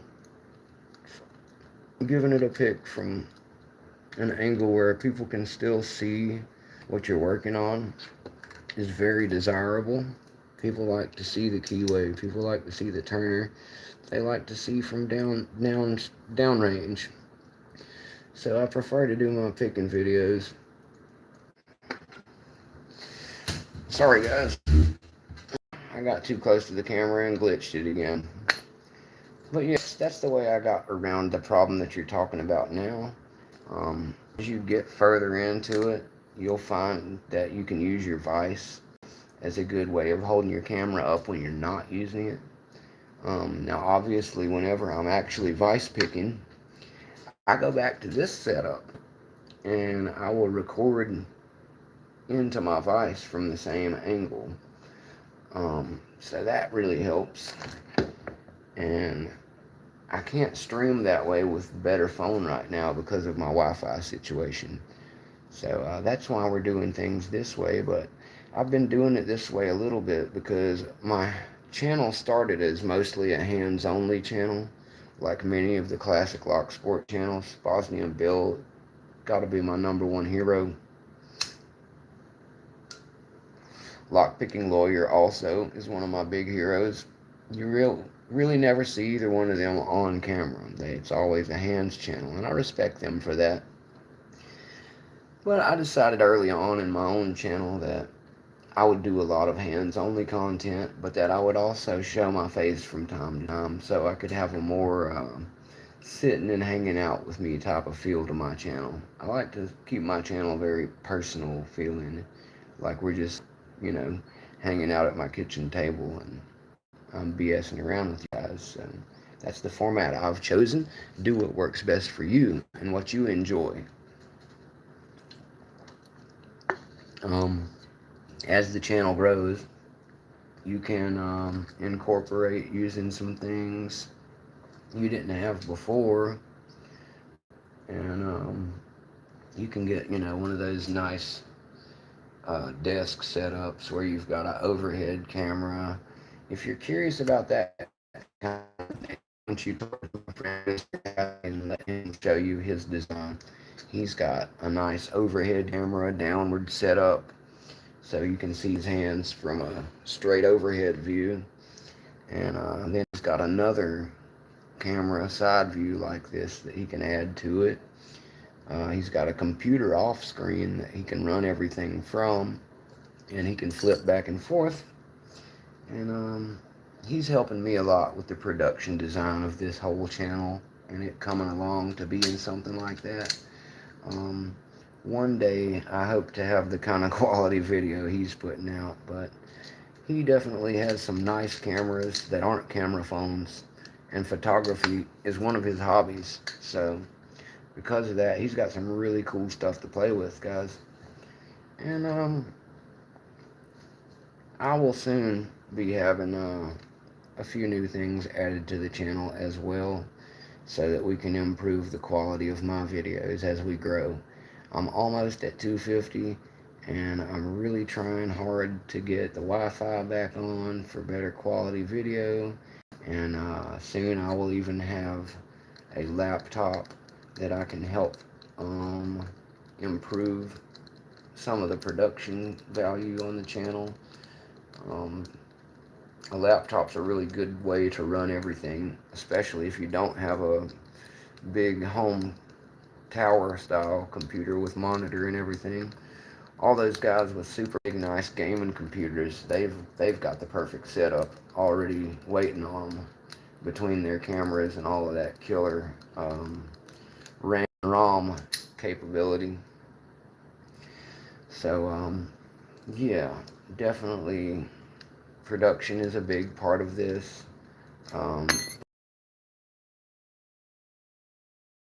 Really high quality. And you don't have to have all this huge production value stuff if you don't have that stuff available to you. You know, go to Walmart. Well, if they have a Subway there or something, or go to, a Starbucks where they don't care if you hang out, or an internet cafe, even the library, as long as you can get one of those little rooms to be quieter in. And then you'll have full strength Wi-Fi to run off of instead of whatever signal you've got trash like I do here at home. I'd be better off doing that myself sometimes. But the point I'm making is we're all lovers of Locksport and Hangout and Live, so you don't really need $2,000 worth of equipment plus to get your feet wet and get going on doing this stuff. It's really not necessary to do all of that. It's cool. If you've got the money, absolutely put it in there and invest in yourself, and you will see some dividends from that. But all I'm trying to say is to encourage people that you can get a long way with just a camera and some basic picks and locks and some good friends and personality. That's all. That's all it really takes to get yourself. Come on, baby. Almost had her. That's all it really takes to get in this Locksport video thing. I haven't seen anything in the chat recently. Somebody could read that, whether it's frozen out or not. Sometimes when I cross an hour mark, they get froze, and we crossed three hours a minute ago, so it's possible my chat crashed. If it didn't crash, it's all good. If it did, I'll still play around for a minute. It is what it is. I'm kind of hoping somebody else decides to get their little Locksport on soon. I would enjoy relaxing and watching somebody else's and hanging in the chat with you guys some. But nobody was doing that earlier, so I figured since it was a holiday and I had nothing better to do, that I would get in here and do a little live picking and lock sporting and just BSing around, and I'd see what's up with all of you guys, and if anybody else has any fun, cool stuff going on later, they let me know about. Let's try top a keyway on this thing. Maybe that'll help. Right now I'm just trying to rake an orange level lock. It's an Avis 4540. I've raked it before. It does work from time to time. It's got a few security pins in it, I think. But it's definitely not impossible. I've got a video on my channel of me doing it. Oh, that mace is not working it out. Anyway, I think my chat must be dead. So, if anybody can hear me right now, either chat just a letter or two so I know it's working, and if it's not popping up on my end, like Mick will be wrapping this up here pretty soon, so you can get a little food in and do a little more lazy hanging around. And I've got to keep working on this Berserker and on this pack lock, so I can't spend my whole day hanging out live, but I did want to hang out with you guys and see what all fun was going on around the Locksport community today on this holiday. And, I'm taking it at this point that my chat is completely frozen out, because if it weren't, I have a feeling I'd have already seen somebody say something by now. So, anyway, I guess it's frozen. GK Man confirms with me that the chat is still good for you guys. So maybe, mine likes to freeze out sometimes when it gets to a certain level of chat. And let me reset the chat real quick on my end, and maybe I'll see it come back up. But there we go. I should have done that last time. Now I see how to fix it, GK Man. thanks for letting me know. In the future, if it goes down like that again, GQ man, I will ask you or Delbert or somebody to shoot me a quick message on the Discord server like you just did, and that'll remind me. So apparently, if I, use my finger down here and reset the chat, it'll pop back up. I think because chat short very much. I'm having a lot of crashes. Very much. I'm having a lot of crashes. I'm sorry about that, guys. I appreciate everybody hanging out with me through it.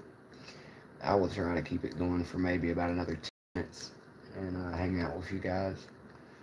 Um, all that glitching and stuff doesn't help. Yeah, I know, Dean. On my end, I completely had to restart it as far as like it went all the way to asking me if I wanted to end the stream. Like that's how much it glitched just now. So, like I said, I'm gonna run this thing if it doesn't totally crash out for about another 10 minutes. I'll be around 3.5 hours then. So there's really no reason to keep going other than hanging out.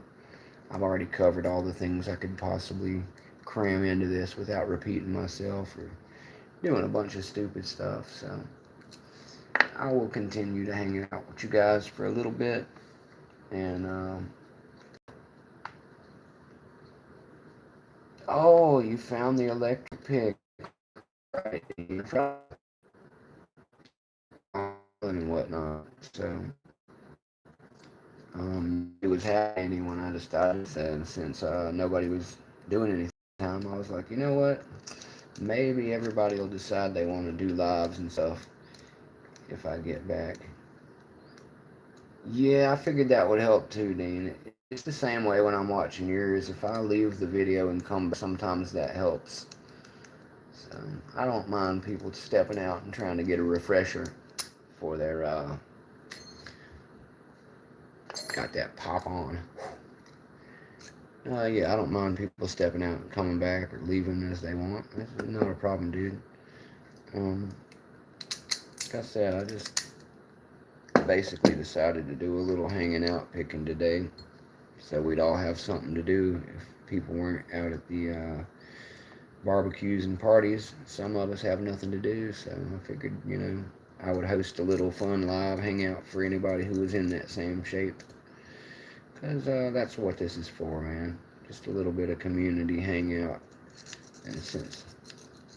And that doesn't feel... There we go. The turner not working at all. But yeah, I just wanted to have a little hangout and see who dropped by or was bored. Maybe convince somebody else to get them a live going whenever I'm done. So feel free, guys, to rock you out some live, and I'll come hang out with you. Anybody who's thinking about doing a live, let me know, and I'll tell everybody to go jump on yours when we get done. I'll come over there myself too. God, this fucking thing. Yeah, we're definitely losing our signal out here in the sticks, guys. Keep messing around. Probably about another 5 to 10 minutes maximum. And like I said, if anybody... Bando's going live in 5 minutes. Alright, thanks, Yin Yet. Well, that will be where we're all jumping here then. If you guys want to come hang out and watch Bando picks, that's one of my good buddies. He's apparently going live in 5. And Mountain Mix just kind of winding things down here anyway. We've been going for about a little over 3 hours. And it's been a really good time. I think I got to cover some cool subjects I've been wanting to squeeze in. And I've got some fun locks open, and I actually met 2 or 3, no, not Bandito Brandino, Bando picks. GQ man, if you're still around, if you could drop a link for Bando, or if anybody else could. Oh, it's okay, Yin Yet. It'll be up later, dude. I didn't announce this one. This was another impromptu live, buddy. You know me. I'll send out a big, massive YouTube message to everybody if it's a planned one. I'm not going to let you miss any lock mails or any important stuff. This is just a Labor Day Monday hangout. It was all good, brother. And I want to continue to hang out with you guys. I just want to make sure I'm not trying to steal the stage from anybody else. And if my boy Bando is getting ready to go live, I'm looking forward to hanging out and eating a few snacks and being in my comfy recliner.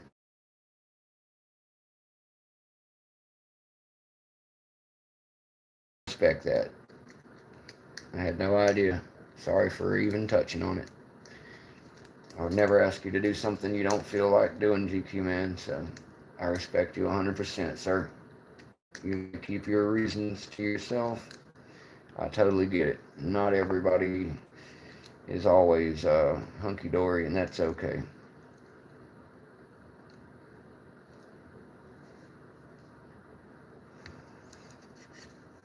Let's see. David says, "Hey Mick, I don't know if you're comfortable answering or not, but was Sandman's video about you?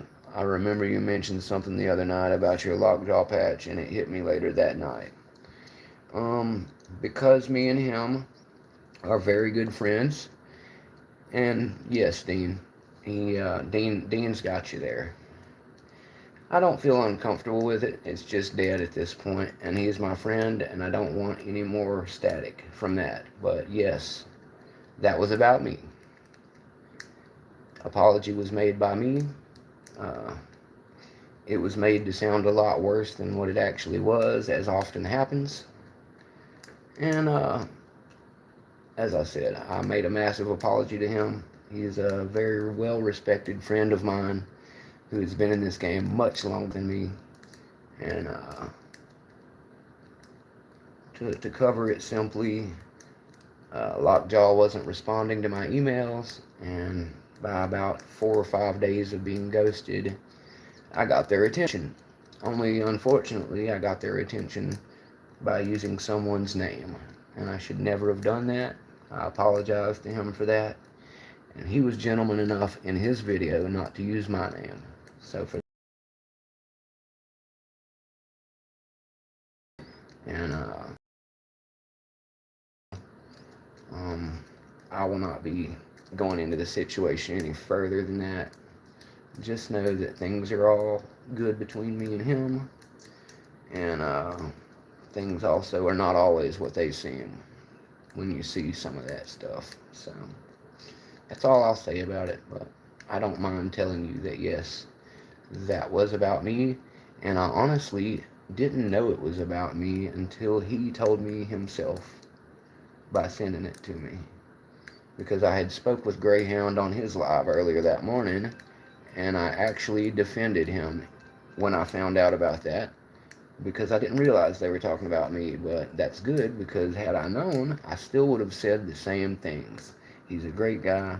He's a friend and a hero of mine, and I made a very, very long apology to him that seems to have been accepted. And yes, I do not desire to cause static in the community. And when that first video was made, nobody knew who Mountain Mick was at all. That was my literal first video. And by the time all that happened, it was a good month and a half later. And finally, a few people actually knew who I was. I still don't think many people care, but I care about the image that I am putting out into the community with my friends. And when it steps on the toes of somebody who is my friend and hero slash mentor, uh, you know, very much am man enough to accept that I made a mistake and try and apologize and reel it back in. And I would warn anybody else getting into doing this kind of thing that you should always keep into consideration. So then when you're trying to make your point to someone, uh, leave it just between the two of you. Don't bring other people's names into it who have nothing to do with the situation. And you will avoid the pitfalls of my problem there. But yes, we're all good. He's a great guy. And that was about me, sir, to answer your question. Alrighty, so let's see. Um, Let's see. Mark Carter has made it. Thank you, Mark, for dropping in. Um, no, it's okay, David. I see that you said I could ignore the question, and for the purposes of clearing things up for anyone curious like yourself, I don't mind saying that it was me. It has been resolved. Sandman is a rock solid dude, and the mistake was all mine, even though it was not presented the way it really went down. I'm sure they didn't show him the 6 other messages of mine that were polite that they ignored. But all I would say about any of that is that Chris and the fine people at Lockjaw did send me my patch. It's beautiful. It's the first one I ever got. I am working on the Berserker. I love their stuff. I got a little bit out of hand with their emails because it hurt my feelings. And you shouldn't let things like that get in your feelings. Otherwise, you'll stick your foot in your mouth.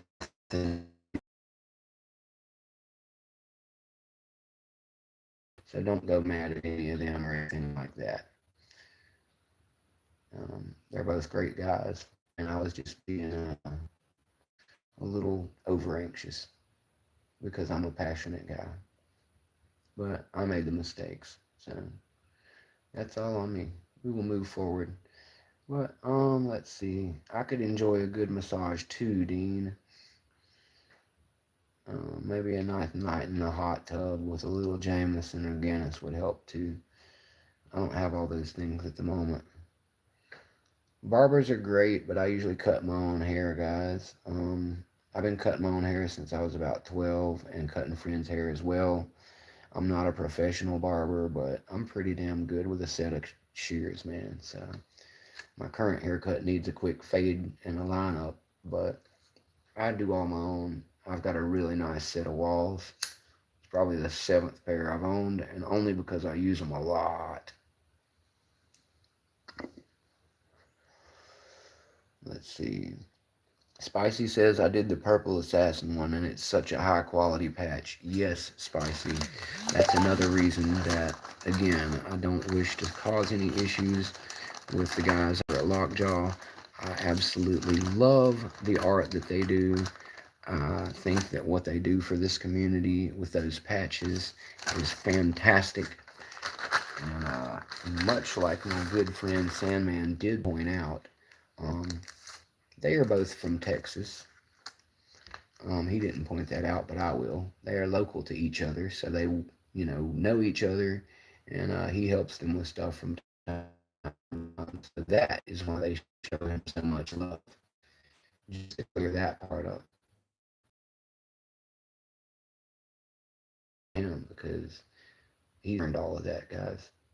But you too can earn one of these patches, and you can earn the Berserker patch and the Assassin patch. And they've got some really cool new patch coming out around Halloween, November, I would expect, called the Pack Leader Challenge. And I'm curious as to whether it's going to be a pack lock and a play on the words pack leader, or they're in the rules. I noticed the other night when Lady Locks was going over some of these patches in the rules, there was hint of having a challenge with multiple pickers involved. So I'm curious if that is why pack leader is what it's talking about. They've really done a good job teasing it a little, but not releasing it yet. And yes, Dean, I too really wish that I was good enough to get that assassin patch. Sandman has one. Elroy's Toys has one. I know a few people who have them, and they are beautiful. I love the artwork on the assassin patch. And if I ever do get to where I can open a purple lock, and then get to where I can open 3, and then get to where I can open and gut them in the time allotted, I will shoot for that. But for now, I am very much still in my infancy as a picker. I'm doing all right for a guy who's been here 2 months. And yeah, I really love my Night Watch patch from Lockjaw. I will be trying to get the Berserker one. There's a lot of really cool stuff that Lockjaw has. Their art is fantastic. I'd love to get one of their pinning mats. I love the way they use that tarot card with the locksmith on it. I'd love to get something with some of that stuff on it. My friend Wild Billiam was just showing me a really cool sticker, the little Raking demon thing he put on his truck the other day, and it looks really. I want to stay on their good side too. So apologies to them. They got my patch to me, and that's all I was really concerned about. And in the future, I will know that they've taken care of things properly. So that's all I'm going to say about that, except for yes, I really love what they're doing, and I will continue to participate and push them as much as I can because I do have a lot of love for their company. Let's see, yeah, GK Man and Delbert are the only ones currently in here with a wrench. I will be keeping both of them with wrenches at the moment. Um, I'm not trying to overdo the wrenches for a lot of good safety reasons, and I will constantly keep in review and in check who has one and make adjustments as necessary. I will also point out nobody has the explicit control that I have. I have not set anybody up that way. They have the standard version of the wrench power. I have not given anybody that upper level wrench, and I probably will not. I will probably reserve that type of power for myself just to protect my channel. Lockjaw is there in Washington State.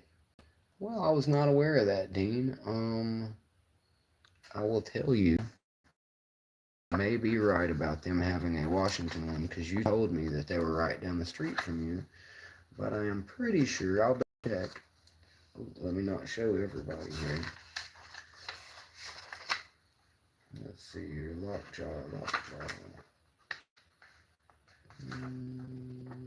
Did I make a mistake? Did I make a mistake? They have multiple places. Where is it? Where is it? I know it's in here. Because when they sent me the patch, I wrote it down. Yeah, I guess you're right, Dean. It came from Spokane Valley, Washington, so I know they were having some stuff. Maybe they were just down there for a convention at some point. I know that they're a big supporter of that Texas. They've got a Texas, like a belt, like a championship wrestling looking belt that they hold in Texas for like a statewide lockpicking championship. And I just saw Lockjaw was involved with that, so that's probably where the confusion comes from. But thanks for clearing that up for me, Dean. Apparently, they are from Washington. So, good to know, Dean. Thank you. Let's see. Dean, okay, now, farmer. Mark Carter says, can go look for what I need to look for. So new, I won't know what I'm looking for. I hear that. David says, I need to do the blue whale and the Packlock 200K, but filming it is my kryptonite at the moment. Just got to get over it and work on film quality as I go. Yeah, David, the camera always adds a couple of belts difficulty. The camera doesn't bother me that much. The timer bothers me more, honestly. Doing the Berserker challenge, knowing, and the blue whale has one if you're trying to beat the 10 minutes. So I think that gets in my head the most is the timer. Whenever I'm on a time-free challenge, it doesn't seem to bother me having the camera. Especially when I'm recording and it's not live, that doesn't bother me. But again, it's different for all people. Yeah, Dean recommends the same thing I recommend on the easier stuff. Use a super simple Brinks brass. And let's see here. David says the best way is to start jumping in, I suppose. Also will help my belt go up from orange. Yeah, that's very true, David. When you start getting when you start getting to green belt, you need to start getting into filming your picking every once in a while anyway, because you have to submit videos instead of pictures. So even if you aren't sharing those videos or going live, you're still going to have to get used to doing a little bit of recording just so you can turn your stuff in for the belts. I'm going to start putting my stuff away, guys, and getting ready for a little dinner I'm going to have here. I've got a really good chicken pesto that I'm getting ready to eat some of. Love me a chicken pesto. So I'm going to get packed up and eat a little bit, get my smoke on, and hang out in some other Locksport lives. And I'll be around if you guys want to chat or anything. You all know how to get a hold of me privately or in the public domain. And you're all welcome anytime to give me a shout. See what you guys are saying. In Lady Lock server in Shackleman. And yes, server, the Dragon Lair, is a very great place to be. If you are ever approached by the people of Unlocked server, I would recommend that. It's a little bit private invite. I don't want to say too much. And yes, also maybe check out Lockpicker 1969 and his server. I will be doing my interview with him soon. I did the pre-interview with him Sunday morning, and it went really well. I would recommend anybody who hasn't done an interview with him or got to know him yet to get over there. I know Delbert and a few of my other friends are already working on that, so I just wanted to give a quick shout out to him. GK Man has provided the Discord link for Ladylock's server in the chat for anybody who didn't know. Shackleman also is great. I got to get some cuffs and get into that, because my buddy Dean and Rock Out are really big into that, and I want to be part of that fun too. Let's see. Yeah, Labs, you took a nap and came back. You made it back, but I'll be honest with you, brother. I hope you go live, or one of our friends goes live soon. Bando is supposed to be going live. Maybe Dean will do something later. I don't know, but yeah, I always go hard on my lives, brother. I started out with just doing maybe an hour or so, and these days I usually go anywhere from 2 to 4 hours. It's just something I enjoy, and it brings in subscribers and gives my friends a place to hang out and chat with each other. I don't always save it and upload it. Some of them turn into more of a private live, and ones where I end up with something that I think is of additional value to people. Like, I didn't announce this one at all. Everybody here just popped up and came in and out at their own discretion, and I enjoy that a lot too. So there's a lot of ways to do what you do, Labs. I don't have a lot else to do right now. When I get back to working in Florida and having my wife around, you won't see as much of me. So enjoy it while it lasts. Let's see.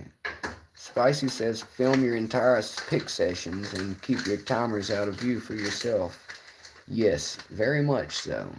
Spicy is right there. The film anytime that I'm picking either of my pack locks. I've never picked one of these off camera. I haven't picked it open yet at all, but if I had, you would know about it because there would be footage. I've also been recording every Berserker run that I do where I'm trying, and I do try to keep the timer where all I do is hear it go off, because staring at it costs me time. So you're very right about that, Spicy. Dean said he's going to go shower. Hopefully he does a live later or something. Brett Sucks is chilling. Mark Carter. Everybody's saying later and good night. Yes, GK Man. You have a great night too. Delbert later as well. I hope that you go live, Delbert. If you do, I will see if I can pop in and hang for a little bit. And hey, like I said, I'll jump in with you for a little bit, and if Labs gets a chance, he can jump in or whatever. But I'll come support you in the chats either way, Delbert. You know that, brother. that's about all Mountain Mix got for you guys today. Hopefully when the mail starts running again tomorrow, I'll have some news for you guys. And who knows, maybe you'll.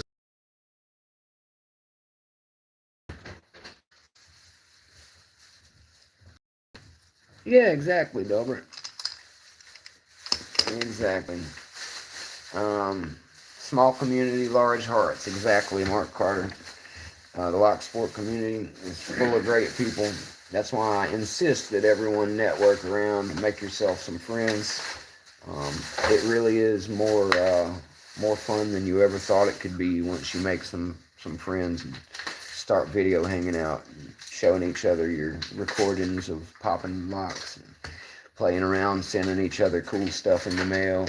Tell people all the time that it's kind of like 3D puzzles mixed with pen pals, that type of thing. So definitely get out there and make yourself some lock sport friends. That's the idea we're going to leave you with today. You know, if you're just picking it home and enjoying it, that's great. But I would recommend you at least make some friends. You don't have to get out here and do all these videos and lives, but chat with some people. Get to know them, you know. Find out what they like to do, what they're about. They will ask you the same stuff, and you can help each other learn along the way. And every once in a while, you'll meet somebody who wants to send something cool your way. And, you know, when you can, send something cool back their way. That's what makes this whole thing go around. Yeah, definitely let me and Labs know what time you're gonna sync up there, Delbert. Like I said, I will definitely come through. Exactly, G-Key man. We are bigger than you think. Very true. The lock sport community grows every day, and that is the mission. So never doubt that you may out to want to hear that voice or see those hands and be like, wait a second, I know this dude or lady. Because there's a lot of ladies in lock sport too, guys. They're a little more low profile for obvious reasons, but they're out there. All right, guys. Yes, Mark Carter and Grogan. So, thanks everybody who stopped by to hang out for my nearly 4 hour now hangout for Labor Day. I just wanted to run a little live lock love, and I had nothing else going on, so it was really enjoyable for me. I hope it was enjoyable for you guys, and get out there and do some fun stuff if you got family stuff going on, and for everybody still just picking and hanging out, maybe get on your own live and I'll come hang out in your chat. But that's all I'm going to have for you today, guys. Mountain Mick loves you all. I'll be back really soon, as you know already. Take care, guys.